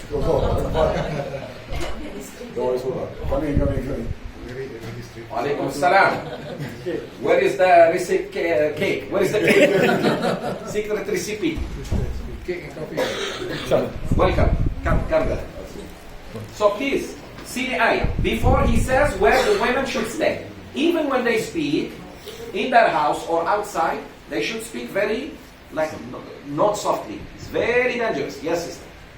Sheikh, I just want to say that when I was in Saudi, I noticed that Saudi women speak very forcefully. Very good. That's correct. And That's how a woman should be. Yeah. Like, Assalamu alaikum, brother. How much is that? Not, Assalamu alaikum. Berapa harga? Yeah. How much is that bag, my brother? He gives you free because it's takut. Take it, sister, any price. Already 50% discount. You know what I mean? Okay, good. Next ayah, look at it. And abide in your houses, and do not display yourselves. And again? And abide in your houses. And stay in your houses. Abide, that's the English of I don't know who. Yeah. And stay, women. Allah still is talking to you. And He says, stay in your houses. How do we know? The verb qarna. Sisters, look at me. Brothers, qarna is to stay tranquil. Tranquil. It's like the ship when you anchor it. The ship is not tranquil until very good. Once you put that's how, even at home, Allah in her own house is supposed to. That's what Allah wants. وَقَرْنَ فِي بُيُوتِكُنَّ. Okay. What else? And do not display yourselves, as was the display of the former times of ignorance. What does it mean? Here is the first comment about hijab. Do not display your beauty. Cover. Okay, what else? And establish prayer and give zakah and obey Allah and His Messenger. Allah intends only to remove from you the impurity of sin. O people of the Prophet Muhammad sallallahu alaihi wasallam, household and to purify you with the extensive purification. So is Allah putting limits on you or He's purifying you? Purifying you from diseases, sisters, it's not you sometimes. You don't mean anything. It's the man you talk to. He got it absolutely wrong because he has disease in his heart. He thinks you liked him. He thinks you want him. Why you didn't even think that way? But you spoke that way. You were very blah, blah, blah, blah, blah. So that's why, back to our subject. Those women, he went straight, said, Ma khatbukuma, what's your problem? Musa alayhi salam. We are in Surah 28. So he said, what's wrong with you? What's your problem? They said, we cannot mix. They told him, and we need to water because otherwise the animals will die. They have to drink before they go back to the zariba, to the farm. Okay? Animals, sisters and brothers, they eat the whole day, but they need to drink before Maghrib and then go sleep. Farmers know this. And he didn't ask them about their father, but this is what we call taqwa of a girl to say, brother, please don't think bad about us. We are not even supposed to be here had it not been for our old father. Now, why not one? Why two? Because a woman is not supposed to be alone. Unless for a short period. Look, she's going to grocery store and come back. It's very near. She goes there, buy quickly and come. Today, a woman is going by herself, traveling by herself, going here, going there, sleeping in hotels. This is Islam. This is Islam, my brothers. Where are men? This woman doesn't have a father, doesn't have a brother, doesn't have a husband, doesn't have a son. Oh. So even if they go out, they should go in public, two minimum. You're going to pavilion, let's say, sister. Take somebody with you. You're going to shopping. Take a man with you, mahram. If no one, take your sister, take your daughter, but don't go alone. This is one of the commands of Islam. Clear, inshallah? For your own protection, sisters. Okay. The least, what may happen? The least. Least. Fitna is big. No, your high heel, you twist your ankle because of high heel. Good for you. Like there. High heel, you twisted your ankle. A sister is with you, take you to hospital. You think I'm joking? I'm not joking. High heel. Your heel is higher than Mount of Everest. Takbir. Sheikh saw that? Yeah, I saw that many times. High heels will break your back, especially the high heels from the back. You know, a woman is very unhealthy for her to have the high heel. You know the high heel, this?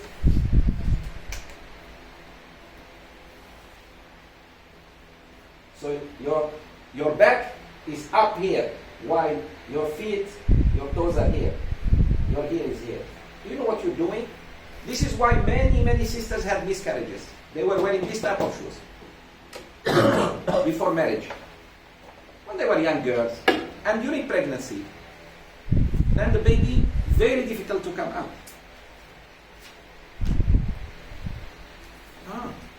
Even us, brothers, we need to be careful what to wear.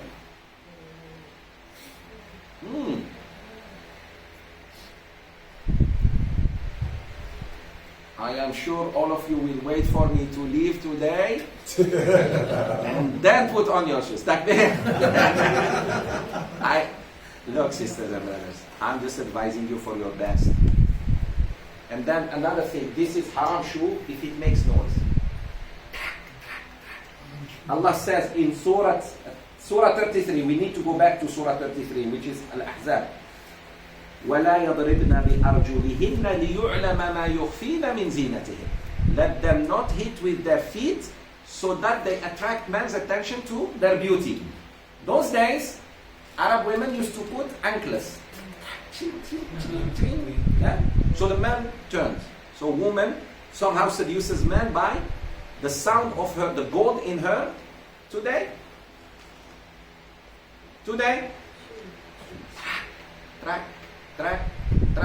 the man already making dhikr. But dhikr with? He's very attractive. Yalla. Good. So, he already realized that these two girls are nervously walking. They could have mixed with men. Why? That were sisters, brothers, had a huge rock on top of it that those people was so strategic that because desert. So they needed to cover it so that no one spoils the water for them. And they need to wait for one another, all those shepherds, to push the rock. To push the rock. You cannot push it by yourself. Two people cannot push it by themselves. So it was a huge rock. So at least 3-4 shepherds. He came, he moved it with one hand. What did we say about him? The girls saw that because the boys wanted actually the girls to come to flatter them. Hey girls, what's up? Honeys, manis. Takbir. I know a little of your culture. Talk to me, girl. Hello. We just be friends. How is old man doing? You know. This is what men usually tell girls. And some girls feel, oh, she's important. She's not important. Okay. So then they covered. So those men actually were bullying the girls. They want them to come and then talk to them. But those girls feared Allah so much. Their father raised them very well. Although they could have said, look, let's just go. Whatever they say, but we water for our sheep and then we go. That's what men wanted. So when they put the rock back, he went and pushed it by himself. The girls are watching. And he said, bring your water. Stay there, he said. He even said, stay there. Give me your sheep. He let them drink, and then he brought the flocks back to them. And went under a tree. And sat under a tree. Third dua under a tree. He didn't even talk. The only word he asked them is, what's your problem? Once he understood, he said, okay, I will take care of your sheep, and he watered for them. So he did a noble thing that a Muslim needs to do, and that is to help somebody in need. Anyone. I don't have to know you. I see you somewhere stranded, and it's safe. I help you. Your car broke. Whether you are male or female, you stop and you help people. If it is safe for you, if it is not safe, continue. Sheikh, I don't understand. Why is the rock there? To cover the water. To cover the water, yes. The Arab, okay, something you don't understand here, because you have plenty of water. Brothers and sisters, wells in the desert are covered. Yes, they cover them with a huge rock. Otherwise, anyone, number one, the least can happen, an animal falls there. Then it will contaminate the water. Right? Then the water is contaminated. So the Arabs used to cover the water. It's like treasure. So the shepherds know they have special time they meet, and they push and do it. Okay, good. Did you get it? Yes. And he pulled the water for them because it was a well. So meaning he had a lot of people. They saw the man doing something, although he doesn't know them. While the men who know them, the shepherds know their father, they know the family, didn't have. So this man is noble, very good. So they go and tell their father. But meanwhile, what does he do? Does he ask them, sisters, can you please help me because I help you? No. He knows his risk will come. So please trust Allah, brothers and sisters. Don't ask people for favors if you do them favor. If you do favor to someone, don't ask. Allah will pay you. And keep yourself and your self-esteem high. Allah will pay you, definitely. So what did he do? Look at now, the ayah. إعجاز القرآن تفسير اقرأ يا إعجاز. Yeah. So he watered their flocks for them. Then he turned back to Sheikh and said, my Lord, truly I am in need of whatever good that you bestow upon me. Here is his third dua. The first dua, رَبِّ نَجِّنِي مِنَ الْقَوْمِ الظَّالِمِينَ. The second wish, inshallah, Allah will, be positive, I told you, Allah will make a way for me. The way came through helping two girls. He still have to help. None of the help will come. When he went under the shade of a tree, and that's where you should rest. Always in the desert, look for shade. Never sleep under the sun. You will never wake up. Yeah, don't say it's okay. No, find the shade. Even the shade of sand hill. You know sand hills? Yeah. There is sometimes the sun is this way. That's where you should sleep. Rest. So he found a tree, and he went under, and he rested, and then he said this dua. Rabbi inni lima anzalta ilayya min khayrin faqir. This dua is very important to ask for your rizq. Your rizq is somewhere. It's just, you need to bring it to you. Okay, look what Allah said. He teach us through Musa alayhi salam. Truly, my Lord, I am in need of whatever good that you bestow on me. I know you already bestowed on me, but I need it now. Ya Rab, I'm in need. Sisters and brothers, your rizq is written. It's just said, I need it now, Ya Allah. Then Allah says, okay. Your rizq is written. Before you die, minute, somebody will write you a check. It's on your name. And then you die. Your rizq came to you. But did you benefit from it or not? That's another thing. That's why many people inherit when they're about to die. The old lady is very old, doesn't even walk. Her inheritance from her son or grandson.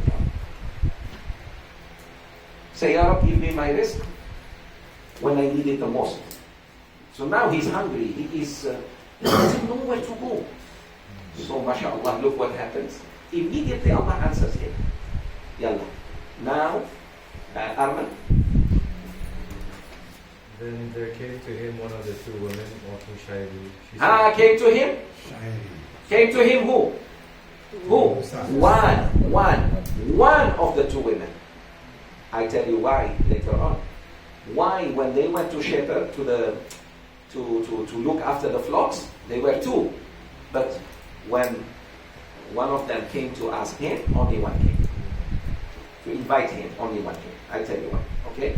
He said, verily my father calls you that he may reward you for having watered our flocks for us.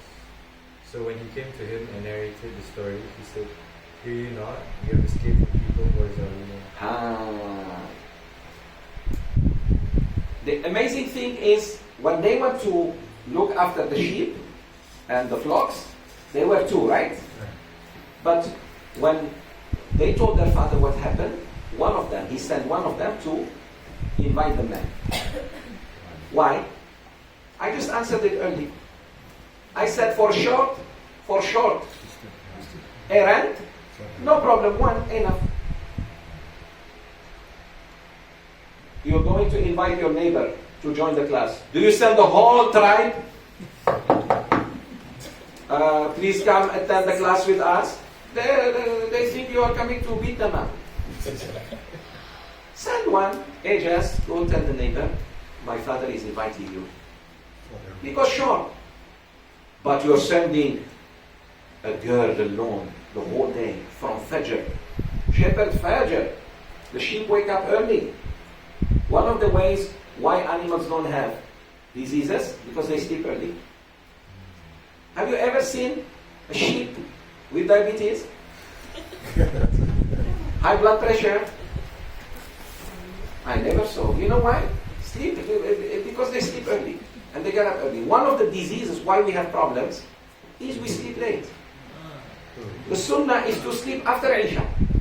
Wallahi, you pray, this man, sleep, right? Or still, sometimes no. Sleep. Tranquilizer. No problem, but you sleep, very good. Alhamdulillah, you sleep. The sunnah, my brothers and sisters, Rasulullah ﷺ, after Isha, he used to go to bed. No talking, no jalsa, no minnum, bistro, tetarik. He goes by 1 o'clock, 2 o'clock, maximum 3, he is fit to do qiyamul layl. That's why he was healthy. And then he sleeps after Dhuhr. After Dhuhr, or before Dhuhr, he sleeps for half an hour. So, he was very healthy, sallallahu alaihi wasallam. Sisters, not easy to get the wahi for 23 years. Mountain cannot carry. 23 years the weight that a mountain cannot carry. What do you think? Okay. So, فَجَاءَتْهُ إِحْدَاهُمَا. He sent only one. The other one, what happened? She stayed preparing food. Very wise. One stays cook, prepare food, because the man, we invited the man. When the man comes, doesn't find what to eat. The first thing you do, brothers and sisters, when a guest comes to your house, food and water. First thing, whatever you have, you don't have to, burden yourself. Burdening yourself is not good, but being generous is very good. But whatever you have, put.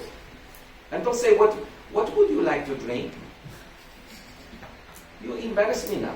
Put anything. Tea or coffee. May Allah forgive. May Allah bless your father. He used to put them both.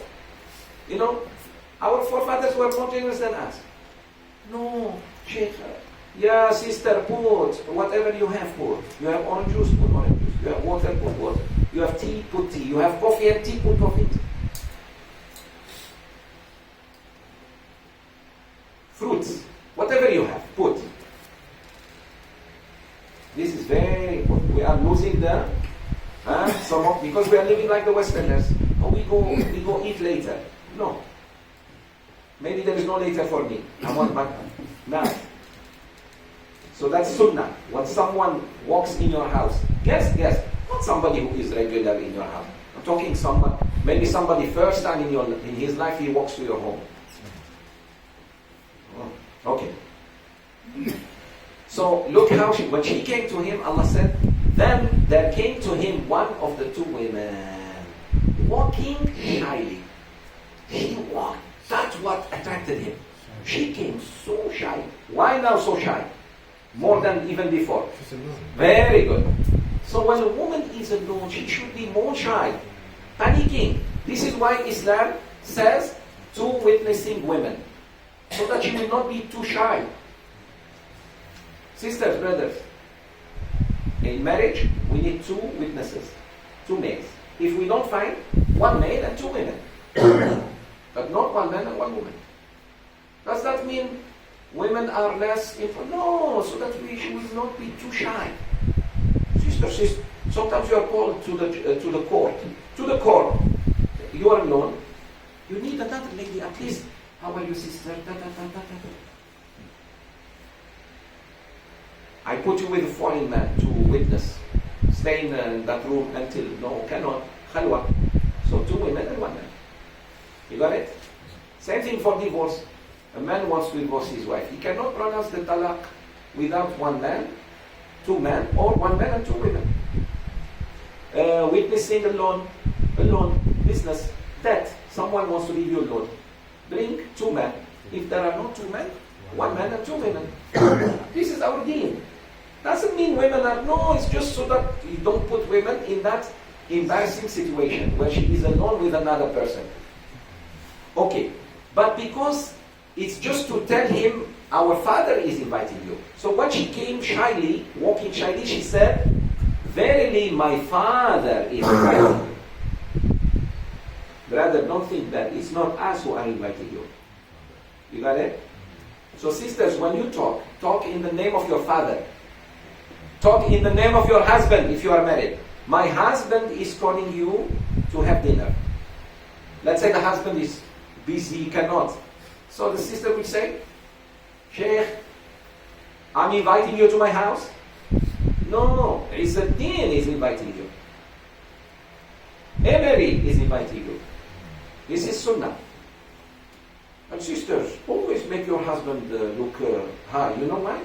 Because your husbands are your crowns. My sisters, your father is your crown if you are not yet married. And then, if your husband dies and leave you a good son, who's your crown now? Your son. That's why in Islam, if a woman wants to remarry after the death of her husband, her son should be her wali. If he is mature, if he is 18 plus, he should be the man who shake hands with future stepfather. Islam. he should be the one who buries her when she dies. And if you love your mother and she wants to marry, you shouldn't object. I'm telling you now. Because who will stay with her? You? Her husband will look after her.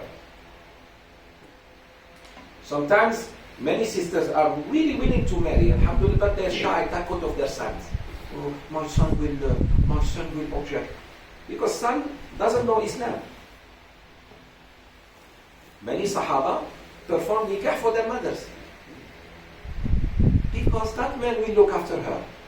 It's his duty. And then you take care of your wife and kids. But today, Islam is only, we think, salat and siyam. May Allah give us hidayah. But also your father wants to get married. Your father is old, his wife died. Who will take care of him?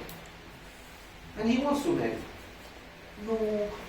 Oh, yeah, the daughters start, no. Then tell her, okay, you take care of the father. Okay, we're going to bring my father and live with you. She starts panicking.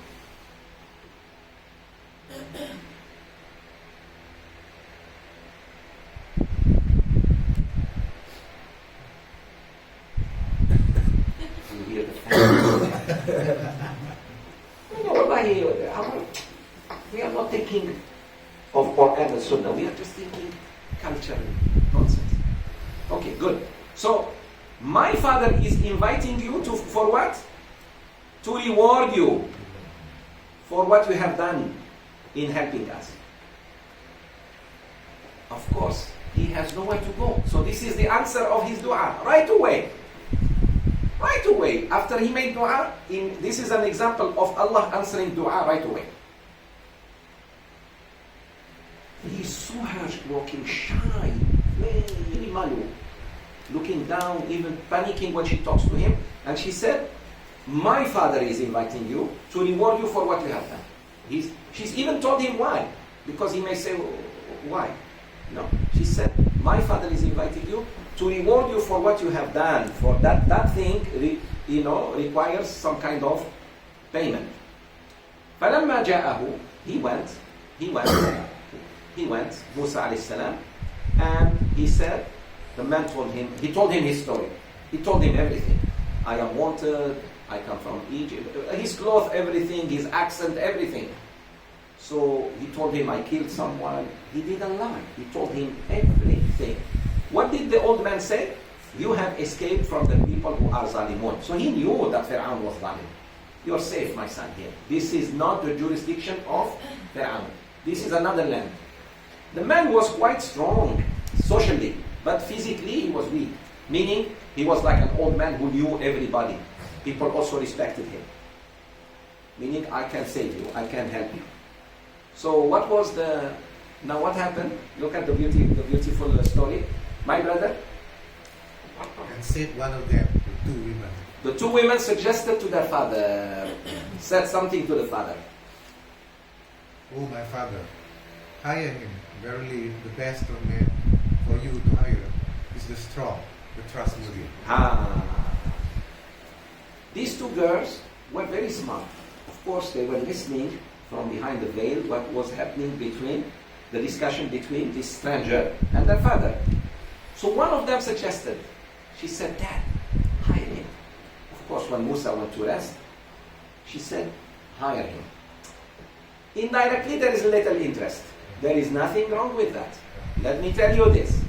When your daughter is interested to marry, that's a good sign. Why? At least she is straight. Takbir. When your son said, Dad, I want to marry, don't slap him and say, you are still young. He will never get married again. Say, MashaAllah, my son, very good. I am proud of you, but not yet. Not yet. When your daughter also is looking to get married, meaning she is straight. She is, MashaAllah, normal human. It's just her jodo didn't come yet. And it's our duty to help. But when we help you, don't tell me I need him to be 6 foot tall. He has to have 7-digit salary and he has to be white, and he has to have Lexus as his Sunday class. This is why sometimes I get discouraged. When I find the right person, it's not the right for, because I wasted. You know I am religious. What do you think I'm going to bring you? You know I am a Sheikh. What do you think I will bring you? Hollywood star? So why did you waste my time? Right or wrong? Sheikh, can you find me one? I work. When I find, he doesn't want even to see the sister. Hey, next time don't ask me. Next time I take my bazooka. Find you. No, serious. This is the problem sometimes when we do matrimonials. Try to help people. They go, oh, come on. Yeah, at least go see. Meet the person. If, alhamdulillah, you like each other, move. If you don't, no problem. No, at least you saw. You don't want even to see. So what do you think? No. Okay. Hey, another thing. When I propose someone to your sister or brother, I don't know the answer. I judge him or her by what I see. I'm like you. I didn't know what is in his heart or her heart.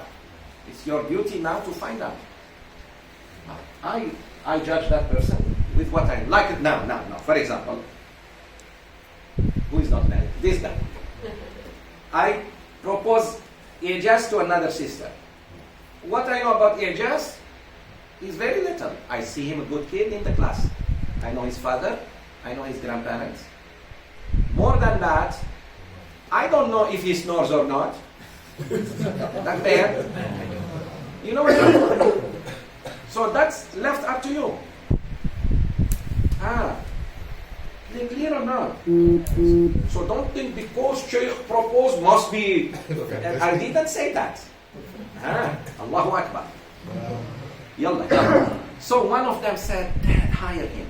That's indirectly she is interested. One. Second, why she said hire him? You are an old man and we want to stay home. You're old, Dad. You cannot do this job anymore. It's very, very taxing to health. Young man cannot be shepherd easily. Do you know what does it mean to be the whole day in cold and rain and heat? The elements will really hurt your body. So she said, Dad, hire him. We need someone. Why? She even convinced her father why she hires this man. Inna khayra man istajar. This is the best man you can ever hire because he has two qualities.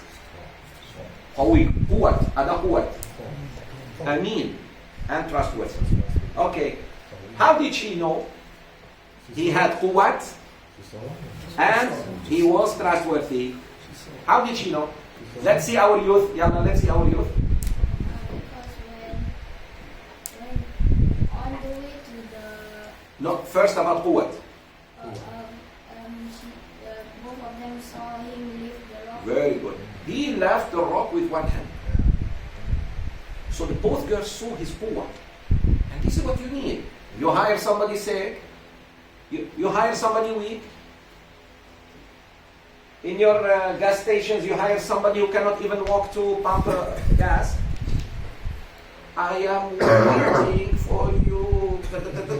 You hire this type of old man? No, you hire somebody young and strong. Good. What else? I mean, how did she know he was trustworthy? She saw him only twice. Moment during his watering, and moment when she came and said to him, Father invite you. How do you judge someone is Amin? Yes, I can judge you first time. First time and I'm right about you. Yes. Father now. He walks in front of her. She said, very good. He said to her, you follow me. When she invited him, he said, you follow me. Because haram to walk behind a woman. Do you know that? You should never walk behind a woman. And this is why you ladies, you should walk behind your husband. Yes, at least one step behind. Takbir. Sheikh Zoubir will teach you even how to walk. Takbir. Husband and wife, they married. Okay, I am the wife. You are the husband. The wife, when she walks, walk to that, like this. No, not necessarily that. Walk. Like this, one step behind him. One step at least. I tell you one. Very good. In case there is a hole, who falls first? You're safe. And who said women first? Sheikh, only one step, not 10 feet. There. May Allah be with you. Listen. Yeah, just a little bit behind. It's a form of bodyguard. Actually, your husband is your bodyguard. He protects you. Anything, God forbid, comes to him first. Isn't that respect for women? I respect my mom. I respect my daughter. I respect my wife. I respect my sister, my auntie. Meaning, I am the man. Even in front of, mashallah, people say, who's the leader? Second, God forbid there is anything bad. The man first respond to it, not the woman. That's what it means. It doesn't mean you are backwarded. We know who remote control the other one. We know that. Turn left. Takbir. We know. We agree. We accept. Takbir. We cannot fight. But at least give him in front of men, he looks in reality. Alas, we have agreement now? Yeah. Oh yeah, alhamdulillah. Takbir. Alhamdulillah. Yeah. Okay. Another thing. Allah created Adam or Eve first? Alas, man first. Who said the women first? It's the West. Women first to get rid of you, actually. Women first in front of a field full of mines? No problem. Women first. Military field full of mines. Let the women go. Women first. They make way for... No. In Islam, man first. Meaning man should take the responsibility to protect their family, including their wives and their mothers and their sisters. Clear? So the West brainwash us. We are all product of the West. In function, men first. Yes. Men first. Leadership, men first. Men first, even food and about men first. When we eat. Men first. Serve men first. Okay. It's like this. If there is plenty of food, men first. If there is scarce of food, fight for your right. Every man fights. If there is enough food, men first. Serious. No, because sometimes the place is very narrow. Let the man eat, go, and then they give you the chance. Then you sit there, occupy the well. It's a well. Yeah, but people have forgotten this. Okay. So she suggested. That's how she knew. Huwa is very clear. You can see a man removing a rock. But Amana, he was very trustworthy on her, even looking at her. He said, okay, sister, show me the way. You walk behind me. That's how she said, Dad, I am amazed at this man. He even told me to walk behind. This you find in the hadith. That's why you need hadith. You will not know these things without hadith. You got it? Yeah. That's why we need hadith class too. You cannot just study the Quran without hadith. Or hadith without the Quran. You cannot. Yeah? Okay. So he said to her, in the hadith, Rasulullah said, Musa asked the woman to walk behind him so that he will not look at her back. Because he may look even at the shape of her body. Let's say she's covered. And we don't even know if those women were fully covered or maybe they showed part of their hair those days. So he's pious. Prophets are pious even before becoming prophets. Yeah, Allah prepares them. You think what? They were drinking alcohol and then suddenly they make tawbah? Never. The prophets never sinned. Even before becoming prophets. Okay, good. So that's how she knew. So she knew if this man doesn't want even that she walk before him, this man will protect her father's amana, He will protect the sheep. He's a good man. He has already proven. So you see, I don't need to know you very well, sister, to marry you. One quality already is haya. That's it. And what she saw in him? Two qualities. A woman loves a strong man. Hey, these women just pretend. They love a man who's strong. That's why sometimes show your strength. Not just physical. I mean, no. Say no. And stay no. Until your mind tells you yes. Takbir. I know most of you will fail in this test. Sometimes say no. Just like that. Just to remind her who is the boss. Takbir. Sisters, you are not the bosses. Stop acting like boss. Man is the boss. Takbir.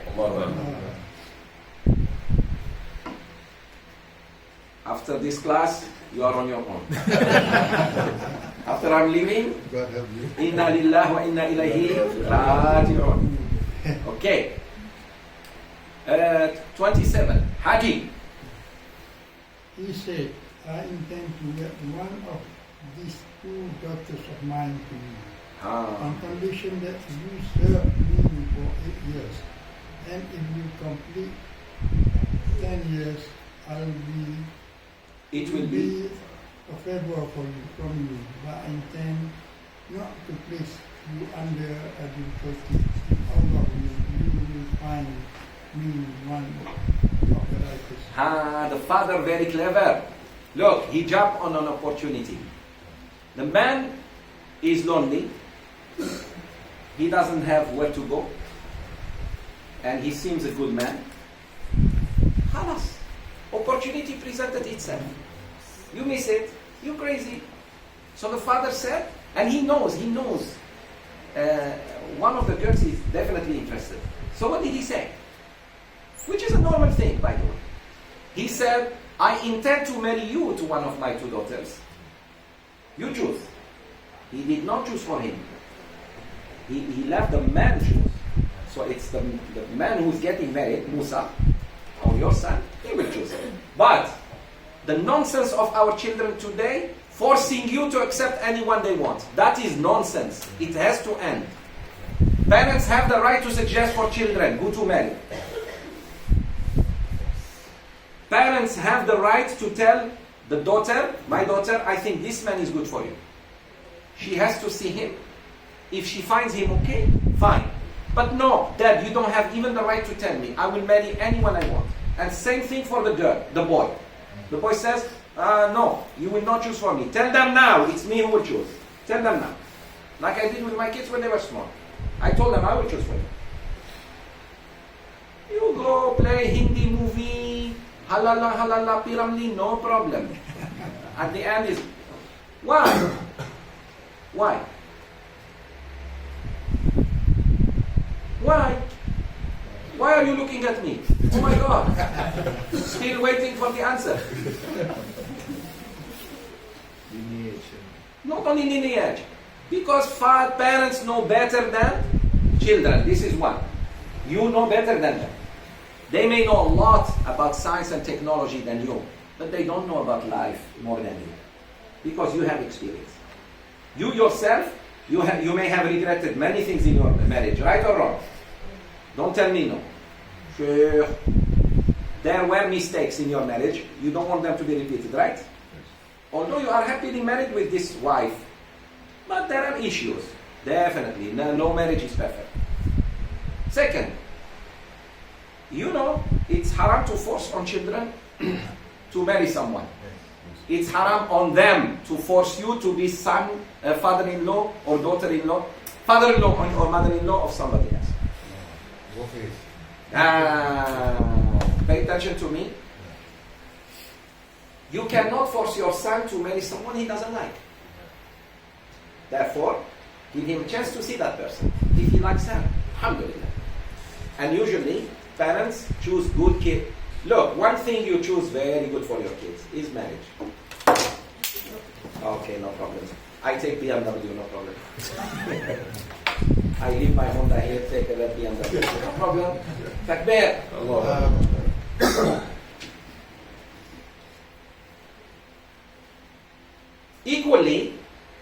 Children cannot force their parents to accept someone they don't want. Do you see that? That's fair.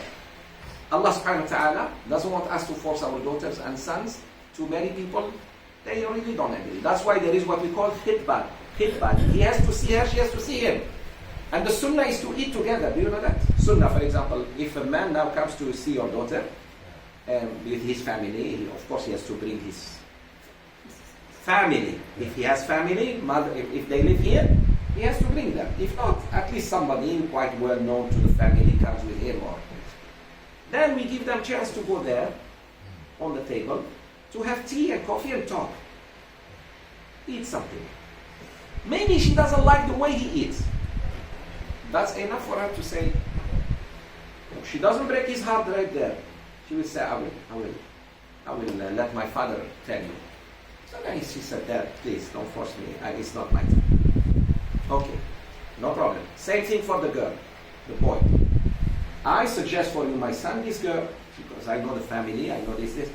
My son goes with me and says, I don't force him to marry, but I suggested at least.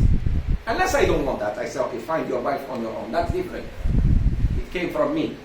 But no, now children are telling their parents, you have no right to choose for me. But you have every duty to sponsor my wedding. Wallahi al-Azim, you will not see a penny. How about that? And grandparents sometimes make this mistake. When the son is trying to discipline his children, the veto from America and Russia, father and mother come. Never interfere. Unless your son or your daughter, whoever is disciplining, is crazy. Then interfere. Sometimes it's the emotion that destroys everything in the family. I'm disciplining my son. My father, who is still alive, he passed away, may Allah have mercy on him. Let's say, tell me, he should not actually, because he should trust me. Unless I'm insane. But I'm telling this man, for example, you are grounded for 1 week. You don't touch the car. Not grandpa comes and say, take my car. Meaning, Dad, look, you know what you're doing. You're telling them, as long as I am here, oh my God, that is big mistake. Never do that, please. I hope no one is doing that. Yeah, grandfather here. Did you do that? Did he do that? You defending him? No. I mean it. Or uncle or auntie or anybody. No, brothers, don't do that. Please. Don't do that. Unless the person I told you is insane and he's beating the child, or this is, yes, here you interfere. As a grandma, as grandpa, as a father-in-law, mother-in-law. But no. Actually, what you should do is the other way. You should talk to the boy. Don't give your father, don't give your mother a hard time. Talk to the girl. Be nice, my son. Be good. Listen, your father loves you, your mother loves you. Things like that. Sometimes we do the other way and we make it look. No. I hope these things, I'm talking based on experience because I counsel many people. And this is the problem. Yes, this is one of the problems. SubhanAllah, because we are talking about family. This is the beauty of classes like this. And I told you my type of tafsir is very related to our today's problem. I can take you to Musa alayhi salam and Yusuf alayhi salam and bring you. Because the Quran is what? Is light, nur, that you put it to see your waqi'. Waqi' means fact. We are living in 2019, and even of 2019, how to use the Quran as a guide, how to use the hadith as a guide. Alhamdulillah. So please, my brothers and sisters, be careful when somebody is disciplining his children or talking to his wife. Or you have the right to interfere, but not at that moment. Later on, you advise the father or the mother not to do, and then advise also the children not to give hard time to their parents. Yeah. I didn't bring you my son or my daughter to give me hard time. I worked so hard on you so that now you tell me no. So, children need to understand. Parents have right to suggest, but they have no right to force. Parents need to understand that their children are free to choose, but within the boundary Boundary of what? Of Quran and Sunnah.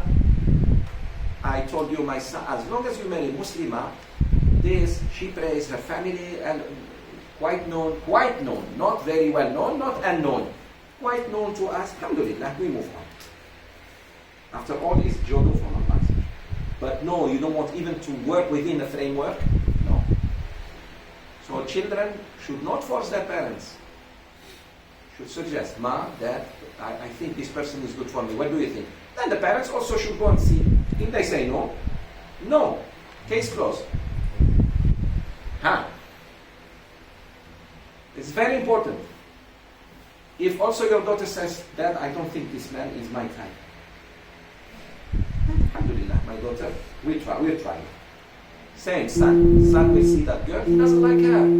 And please, never judge first time.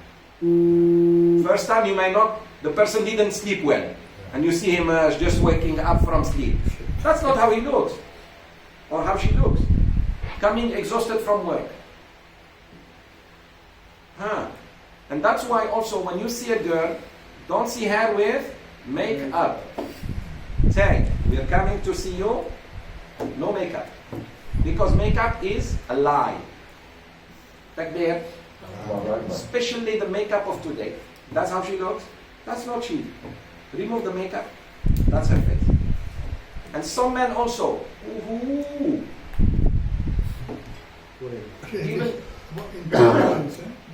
Interference of grandparents. Sometimes we are put in a very difficult position.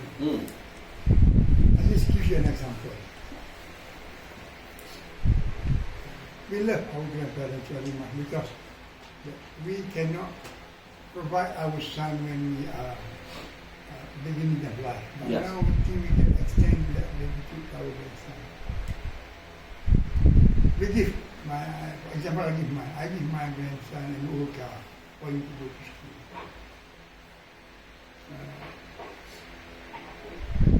Then the car breaks down. And father was in Mecca. And it take 1 hour whole week until now. I checked this morning. The car is in the workshop. Has not been taken back. The mother is not doing anything. I feel very bad. So the son, my grandson, go to school. But then if I pay them, I'm interfering with the function of the parents. So this is very difficult for me. No. This is okay. This is a good example, but easy to know. It is true story. I mean, is it happening? No. Okay. So you talk to your son. Say, for example, my son, I would like to help your son. No problem. At least you informed him. And this is your grandson. I'm not talking about that. That's good. Do it, please. Somebody wants to help your son, wants to help my son, wants to help your daughter, granddaughter. No problem. We are talking when somebody like father or mother decided not to, just to teach the child a lesson. Because the child, he or she now, thinks he's smart, she's smart. They will never learn the lesson as long as somebody else comes, whether it's grandpa or grandma or auntie or an interfere. You understand? Yes.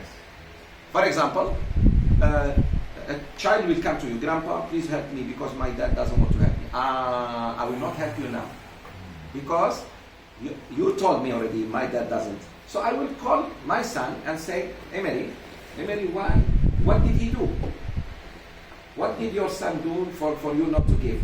Dad, he's not listening. Okay, I'm with you, my son. Let him learn a lesson or two. Even if it's Ijaz, I don't care. Even if it's my son. Because they need to learn a lesson. If they don't learn the lesson, they will never, sisters, brothers, fly on their own. Please understand that. Sometimes it's the mother that pushes. Otherwise that bird is better than you. She pushes that hen to fly. Otherwise he will never fly. Because of this, I have to go with my wife. Problem. Because the grandson will come to me. Anything you want to tell me, without going to the parents, I will. No, say, okay, my son, I will help, but what does your father and mother say? Because definitely, who's responsible for him? Him, not you. Parents. But maybe the father or the mother or both of them agree sometimes to teach this boy or this girl a lesson. It doesn't mean they don't want to give. I don't believe there is a father who doesn't want to give to his children. But sometimes we parents actually have duty to look at. It's not just money. I'm not a good father when I just give you. Sometimes I don't give you to teach you a lesson. And that, to also make you a man. I sent you a video.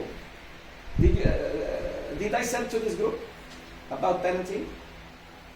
Modern parenting. Please, I will send it back to you and send it to the group. Oh, I'm in that group, right? Okay. I will send it straight. Very good. Please listen to it. Sometimes the sisters are right. Say don't. Not because you are bakhil. Not because you don't love your grandchildren or your children. It's because they need to learn this lesson now. If they don't learn it now, they will never learn it. And some kids are very manipulative. They know how to go to... Yeah.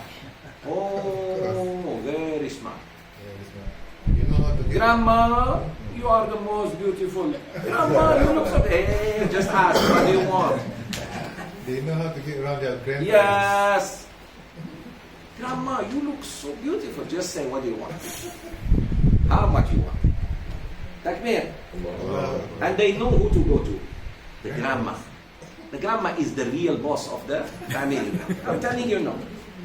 It looks the man from Clanton, but the woman from St. Milan. Negresa Milan. No, because women have the power of...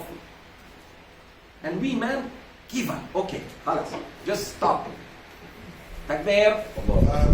As if I live with this family. Alhamdulillah, that's not even... No, serious, my brothers and sisters. Please be careful. When someone is teaching his children, support him. If he is wrong, advise him. If he is right, stand by him. If I am wrong teaching my children, I'm disciplined over, talk to me, Sheikh, please be lenient. For example. But not in front of my kids. You know what I mean? Because I may be shy of you. This is very important in Islam. Only when the person is doing clear volume, like beating or here you interfere. For the good of both. Son and grandson, son and granddaughter, whoever, daughter. This is very important what I'm telling you. What I'm telling you is being taught in the best schools of psychology. Otherwise, we will not help our children. Because how long are we going to live? One day they will die and let them, so we prepare them. Now they realize, oh, may Allah give rahmah to my father. Oh, now I see his point. Because now they have children too. Now when they don't have children, they think no one understands them. No one understands them in this way. But when they have kids, they say, oh my God, my father was a million times better than me. My father was very patient with me. I cannot be patient with this kid. So please, support someone who is doing good. Sometimes by advising him. Sometimes by, but don't go against his.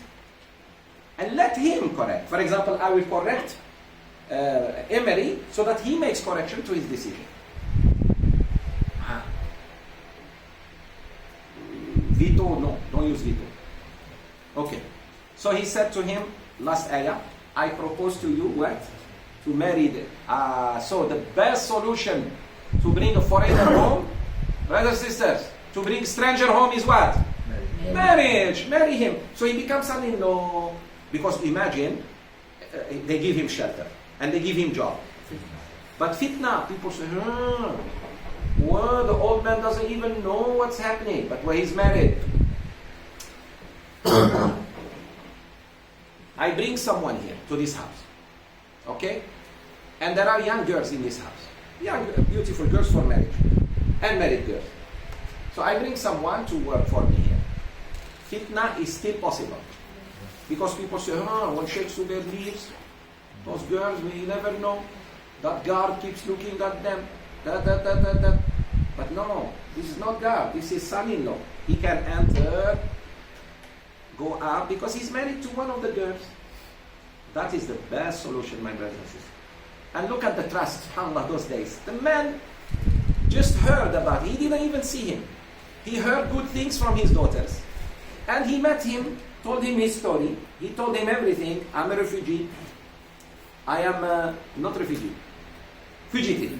I am a fugitive. I am wanted. I killed by mistake someone. I didn't mean it. Uncle, trust me. I want to marry you to one of my daughters. For condition, 8 years of work.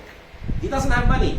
Brothers, look at the dowry of a woman in Islam. It can be 8 years of your life. Actually, he did 10. Because he told him, if you add 2 more, it's up to you. But minimum 8 years. Question, why the old man asked for 8 years? Why he didn't say 1 year or 2? Until he passed away. He wants to make sure this man stays with his daughters until he dies, meaning he looks after, at least provides, because a man in the house. Sisters, a house without man is not a house. Sorry, if you don't have any man at home, son, brother, husband. A man, the presence of a man in a house is very important. Ask the sisters who don't have a man, a brother, a husband, a son, even son-in-law. Let's say you are old woman now, your husband died, your daughter is married, alhamdulillah, you have a son-in-law, he lives with you. Just his presence, his voice, that big different people, neighbors. So the presence of man is very important. So he wanted to make sure within 8 years, the second one will be married. For sure.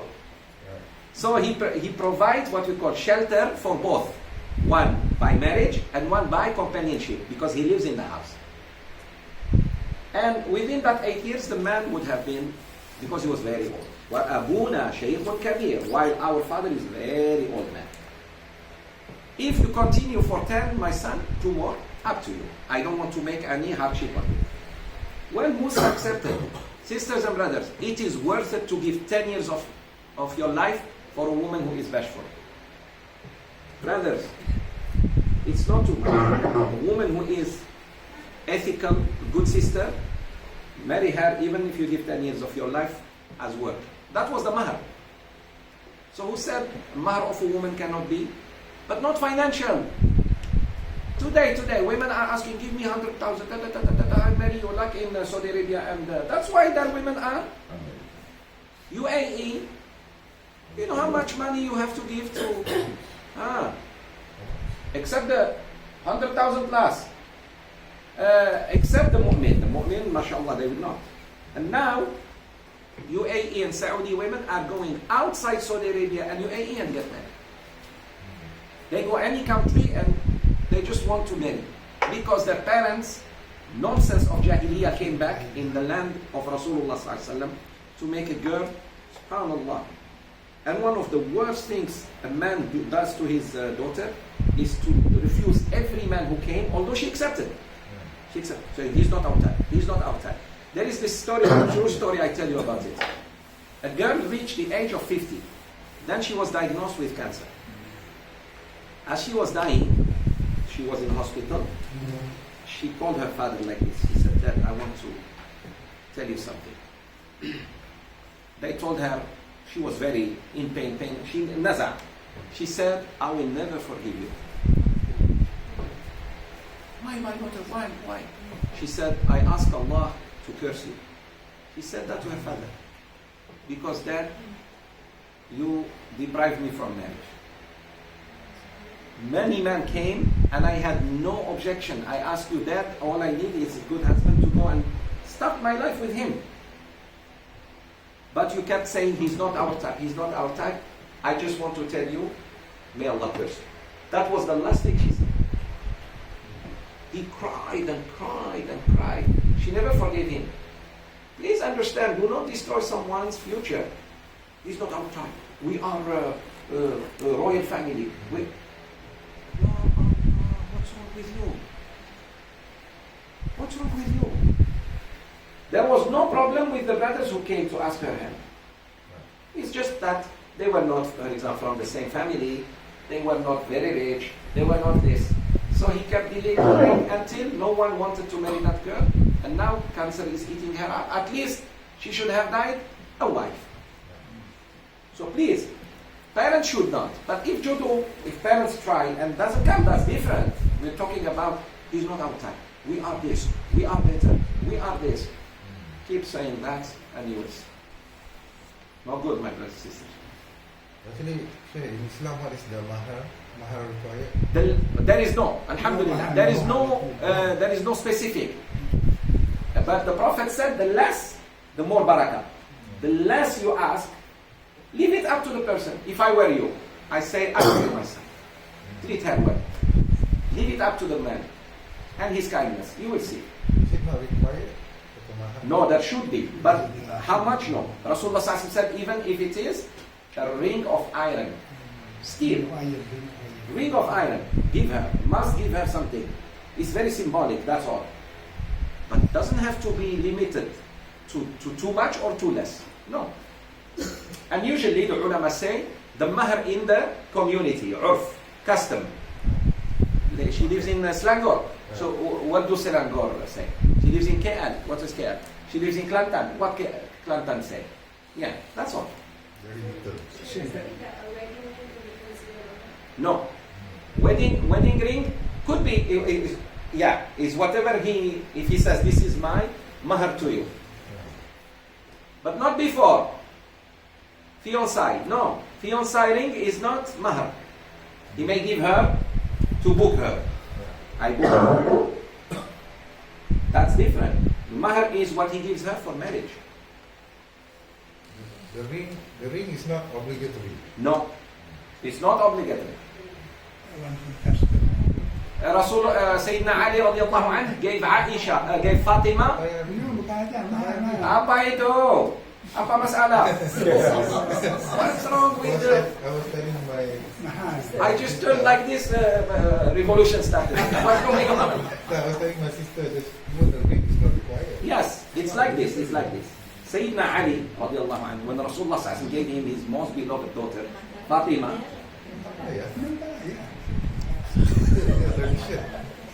Okay, I'm explaining. He gave her a skin of a sheep and a cooking pot. He didn't give her ring. But the Prophet said, وَلَوْ خَاتَمًا مِنْ حَدِيدٍ, even if it is a ring of iron. Some ulama say ring, but doesn't have to be a ring. Could be a necklace, very heavy.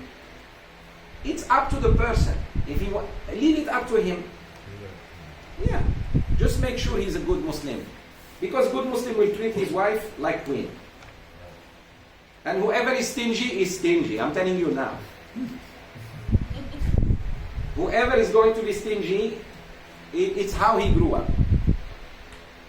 His mother, some kids, they are taught to give from young. MashaAllah. When they go to the masjid with the father, drop that in them. So, share your ice cream, share your food, then they share. And you know who's the most generous amongst us? Are those who share the little they have.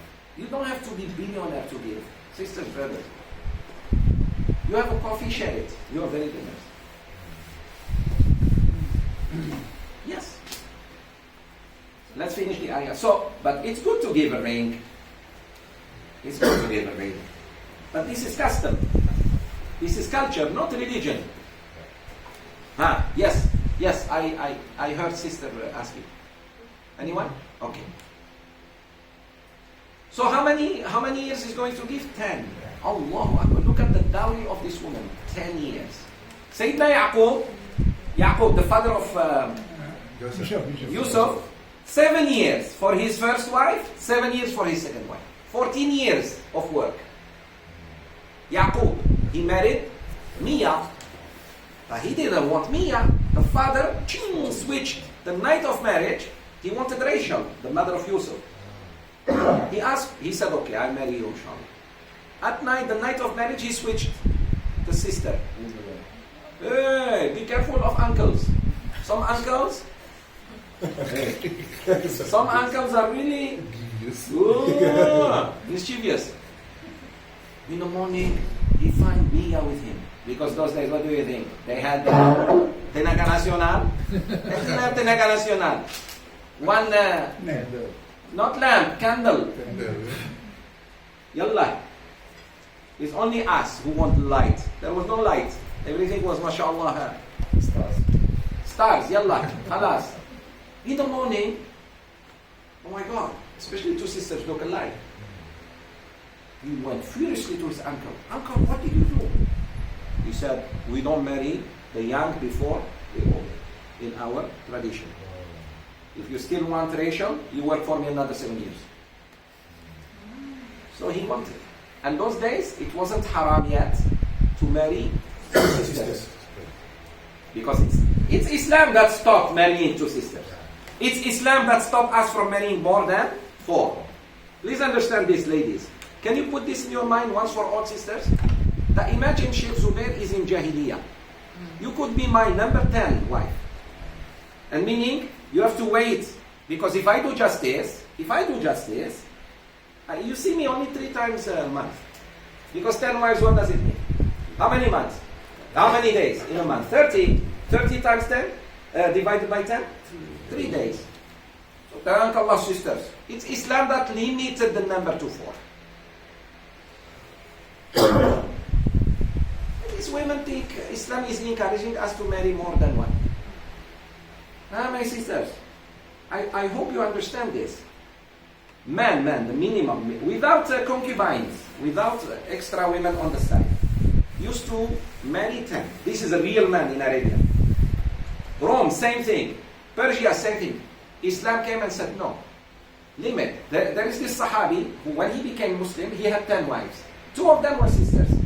So he told Rasulullah what to do. Rasulullah said, divorce one of them. Keep only 4. And one of the 6 women you should divorce, let go. Other men will marry after the iddah. Is because he said, I have 2 sisters and I like both of them. He said, no, choose one. So he kept 4 wives. So isn't that great, sisters? But you never see this in the context that ayah, including us men. We always talk about it, yet cannot do it. Takut. Takbir. Islam limited, sisters. Islam did not encourage us to marry more. The Quran even said, stick to one if you are afraid to do injustice. If you are afraid to commit injustice, stick to one.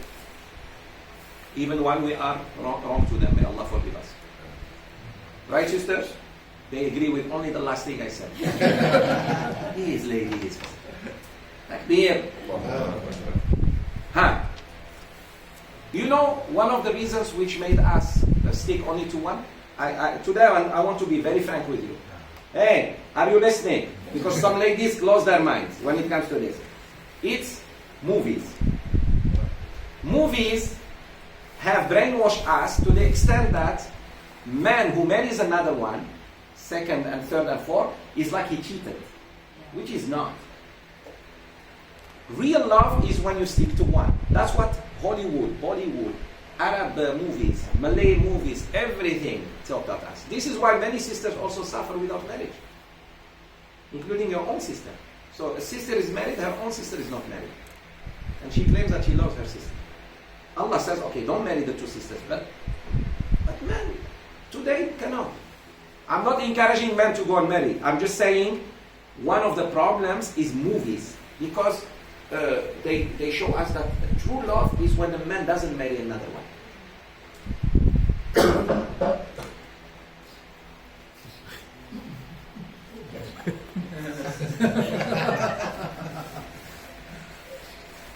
You understand my... Wallahi al-Azim, it's the movies. You didn't pay attention to how many movies teach you to...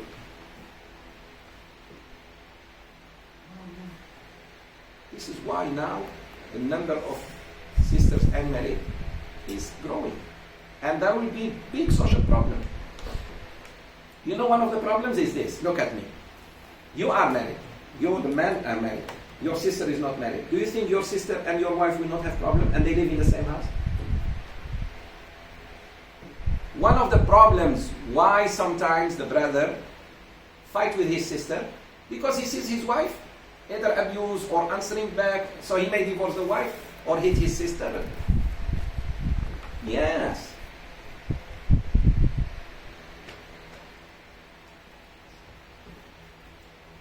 While Allah left us, subhanallah, solution, here it is. But if you can finance both 2 houses, 3 houses, 4 houses. Sheikh, can you change the subject? The sisters are saying, the brothers, can you continue sharing?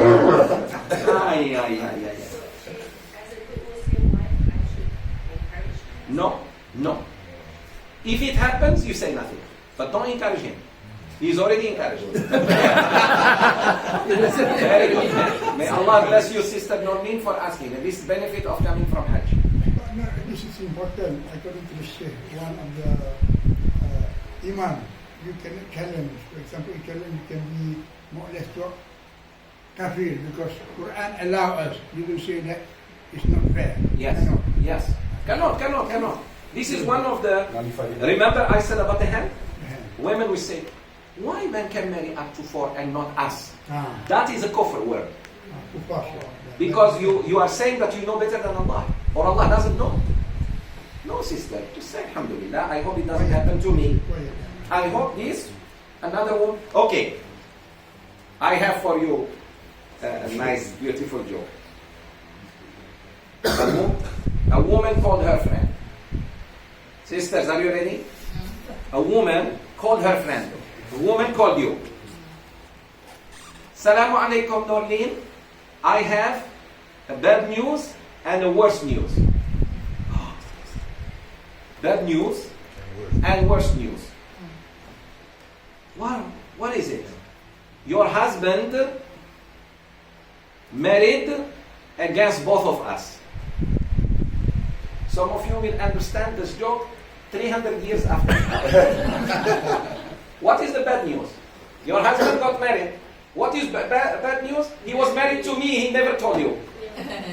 You got it? Yeah. Your husband, I have 2 bad news. 1 bad and 1 super bad. What is the bad? The bad that he got married. Okay? He got married against you and me. Meaning he was married to me and you never know. So check your husbands. Especially those who travel a lot. Like there.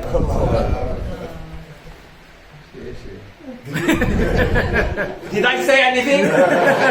This is guilty by association. Like there. Check him, sister.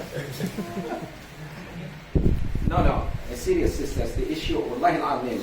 Are we wiser or Allah? Don't comment. Allah is the most wise. I'm not saying, sisters, look, but I'm teaching my daughters these things. I have 2 daughters. And I'm telling them, in case your husband wants to marry, be young. Just tell him, fear Allah and be just. I have 2 daughters. I have 4 sisters. I told them the same thing. Because I will never preach something I don't do myself. You need to know this. You know, sometimes you ask me to talk about subject, I keep delaying until I do it. That is Sheikh Zoubir, alhamdulillah. I'm a man of principle because, sisters, brothers, if I was like the chameleon, by now I am a millionaire in America. I stay and become millionaire. But I'm not. I'm not chameleon. I'm a man of principles, alhamdulillah. Okay. So he said to him, I will marry you to my daughter. So he suggested marriage. There is nothing wrong for a father to suggest his daughter to a good man. Where is the problem? Why are we better than this man? He saw the opportunity. He does. By the way, Musa is not prophet yet. Musa is not a prophet yet. Because you may say, Sheikh, I will marry my daughter to a prophet. Musa is not prophet yet. Because after these 10 years, when he goes back, on the way Allah guide him and give him the wahyu, go to Fir'aun and talk to him. He's not yet prophet. He's just an ordinary man. Like Rasulullah also, when he married Khadija radiallahu anha, he was not prophet. He was 25, she was 40. And she suggested, subhanAllah, but not directly. Sisters, she didn't talk to him, would you like to marry me? Never do that. Do it indirectly. Even your brothers, when you want to, don't talk to a woman directly. Send your best friend. And usually send a woman to talk to a woman. So she sent her best friend, Nafisa, may Allah be pleased with her. And she said, Nafisa, go talk to the uncle of the Prophet, to Muhammad. We say Prophet, Abu Talib. Ask him, I know I'm aware of Salat, no way. Ask him if he would like to marry me. Uncle said, let me think, let me talk to my other brothers. Look, family issues, subhanAllah. Although Khadija, family. So he talked to Hamza, Al-Abbas, and Abu Lahab. And all agreed. What a wonderful woman to a wonderful man. He was not prophet yet. Now he is wonderful. After he becomes prophet, Abu Lahab. Look, some people like you as long as you don't go against their desires. Do you know that? I know in my audience who's with me, who's not with me yet. Like Mayor.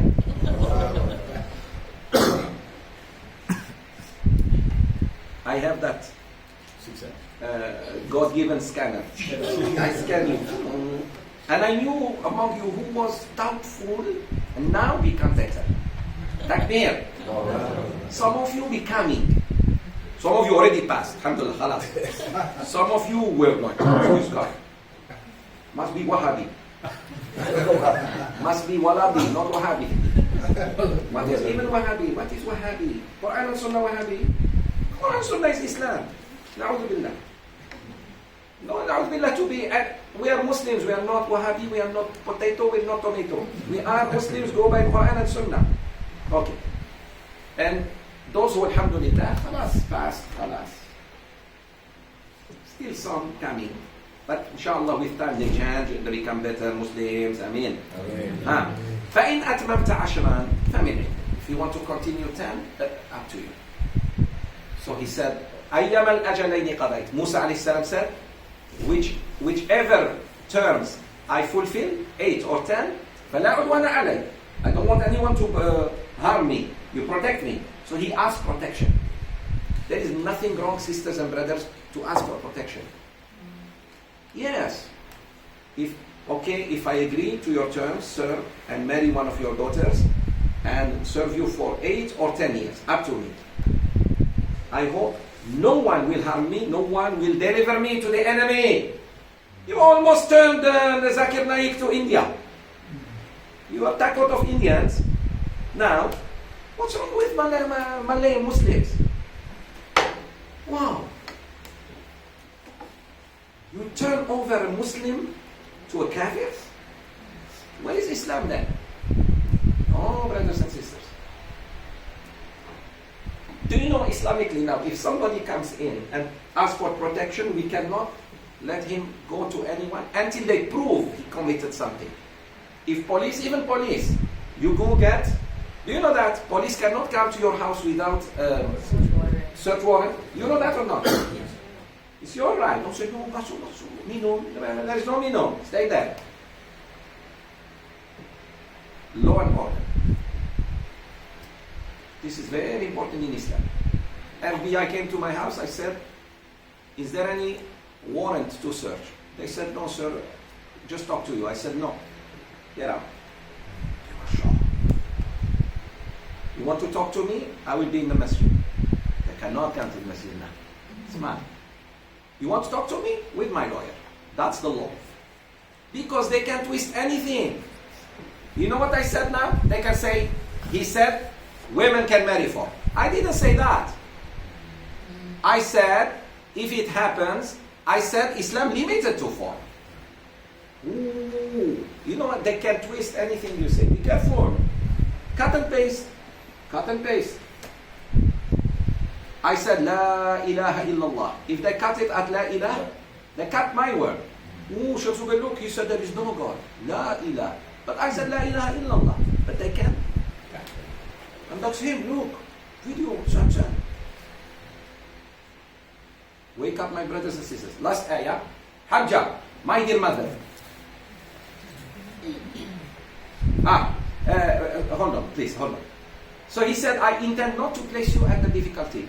The future father-in-law said, my son, when I'm asking you 8 or 10 years, I'm not putting any difficulty on you. It's just, I want to be sure that you stay with me. You don't change also. Brothers and sisters, sometimes you help someone, you marry him, even your daughter, you give him a job, you help him, and then the moment he gets documents or whatever, bye-bye.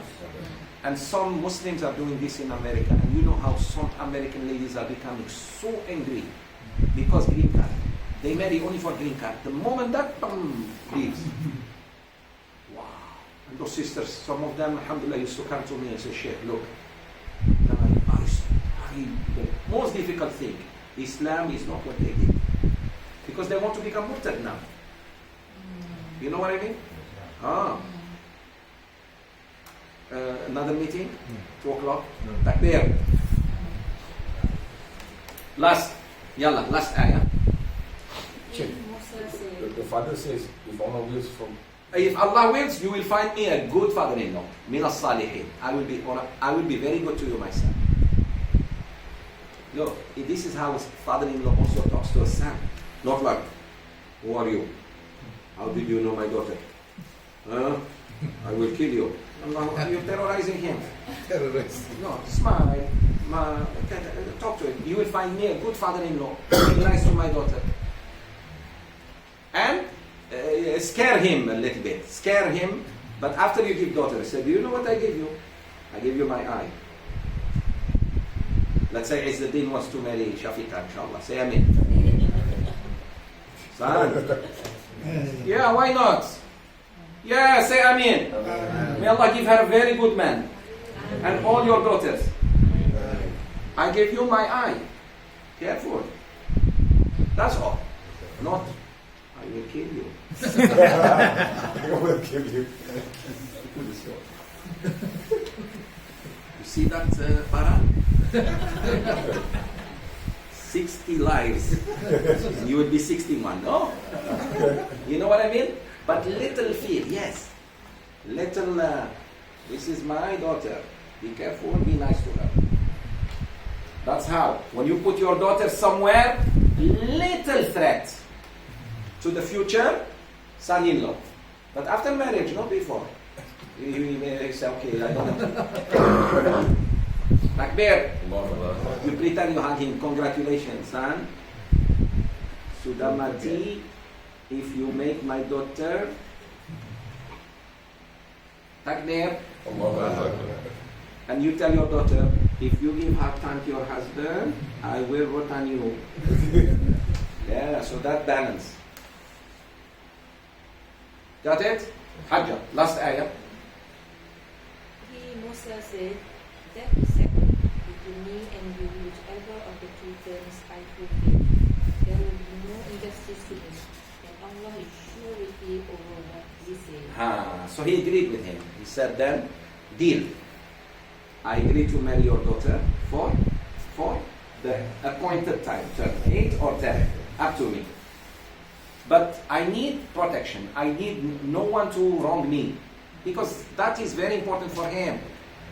Sisters and brothers, when you move to a different, society, like you give your daughter to another state, she lives in another state, tell the family, please take good care of this amana. This is my daughter, I give you my daughter. The daughter is born. But this is very Yes. very funny. It's like contractual marriage, 8 or 10 years. Musa married, except period of 10 years, or he bring. No, he said each term, but he went for 10. We know the Quran said after 10 years. After 10 years? He went back. No, he took his wife and went back. Because Because the other one got married. And the man all got that. He went back to Egypt to do da'wah. He went just to see his mom after 10 years. But on the way, Allah chose him to be prophet. He was with his wife, right? Yes, his wife. He was with his wife. Safura, his name, Safura binti Shu'aib. Shu'aib here, not the prophet. Not the prophet. Shu'aib was earlier than Musa. Actually, Musa's father-in-law said, you serve me. for 8 to 10 years. It's not marry. No. It's serve him. You serve me as a shepherd. I give you job. Yeah, because he had some money. Now you need. Sometimes this is the sisters, the brothers and sisters who don't have daughters. You better choose a very good son-in-law. And if you have a worker who is good, why don't you give him your daughter? And your daughter thinks herself who? There is an honest man running your business. And she thinks, sisters, now when there is a good man from any nationality, just say Bismillah, tawakkal. And you brothers stop, I don't know what people will say. What people will say? We married. Musa fugitive, the man gave him his daughter. This guy is just coming from I don't know where. Aren't Bangladeshis human? Yes. But cannot give to Bangladeshi. From Bangladeshis, I went to Bangladesh. I saw some of the richest of the rich. I swear by Allah, the picture we have about Bangladesh is very wrong. I've seen the worst of the worst, and I've seen some Bangladeshis. If I didn't see with my eyes, I would never believe. I said, yes. Please understand, wherever there is too much poverty, there is too much wealth. Extreme. Please understand that. I was like, so never think any Bangladeshi is poor. I know a Bangladeshi has a PhD in chemistry. He works as a guard. He doesn't have job, so he's waiting until university accept him. But PhD in chemistry. This guy in America, they will give him a research lab to do something. It's us. We think. So Indonesian what? Indonesians are not humans. Fatani are not humans. Filipinos are not humans. But Muslim, good Muslim. Arab. Oh, Arab is okay, we take. Especially from Rasulullah sallallahu alaihi wasallam family. Orang putih, no problem, share. Just bring one. Shahada now, tomorrow marriage. No, wrong. Don't do that. Hey, never marry somebody who just became Muslim. At least 1 year. At least we know for 1 year, he prayed 54 Jumu'ahs. He attended classes, especially of Sheikh Zoubir. Takbir. Because Sheikh Zoubir will fix him. Then give him your daughter. He just became Muslim, you marry him tomorrow. Then, after tomorrow, the first problem between you and his daughter, your daughter and him. And did you realize white men, most of them marry rich Malay? Yeah. Do you know now they are after the money, they are not really after the... Did you see that or not? Yes. Orang putih, when they become Muslim, seldom I see them marrying a poor person from Kampung. Most of them, Sierra Mas, Harta Mas, wherever there is Emas. Takbir! They think they play games with Sheikh. So be careful. ربنا آتنا في الدنيا حسنة وفي الآخرة حسنة وقنا عذاب النار. Ya Allah, forgive us. Ya Allah, bless us.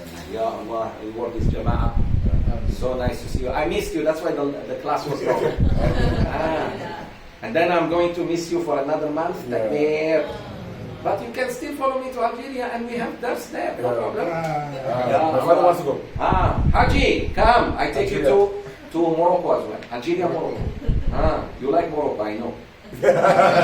I don't know what happened in Morocco that makes you go. But Hajjah, always with him. I got to carry my doctor's with me. Because I know. No worries, we're just joking, inshallah. May Allah bless all of you.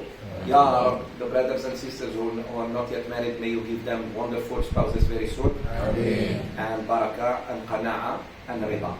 And those who are married, may Allah make them happy. Alhamdulillah for the safe return of our dear brother Emery and our dear sister Noreen. Alhamdulillah. I can see Noor on both of their faces, true. I don't know if you realized. Alhamdulillah. May Allah keep them strong and keep them bonded and give them rahmah and barakah. I'jaz and Arman, may Allah bless them, protect them, and make them very good kids, very good ambassadors of Islam. The little one. Amen. Amen. Amen. May Allah give him more knowledge, become big Sheikh, inshallah. Amen. My brother, may Allah give him very good wife very soon. Like there. Hey, don't say me. I mean the guy who so like me, Sheikh. My sisters, anyone who is not yet married, Ya Allah, give them good husbands and wives. Amen. Good husbands and wives. Sallallahu alayhi Sayyidina Muhammad wa ala alihi wa sahbihi ajma'in. Assalamu alaikum. No time for Q&A. Yeah, after Salat. No time. I have to go. Yeah. No. Salat. Salat dulu. Always. Jazakallah. Jazakallah. Thank you very much. Allah bless you.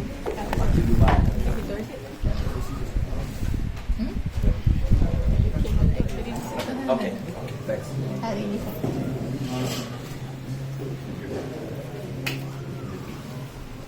No. No, there is class.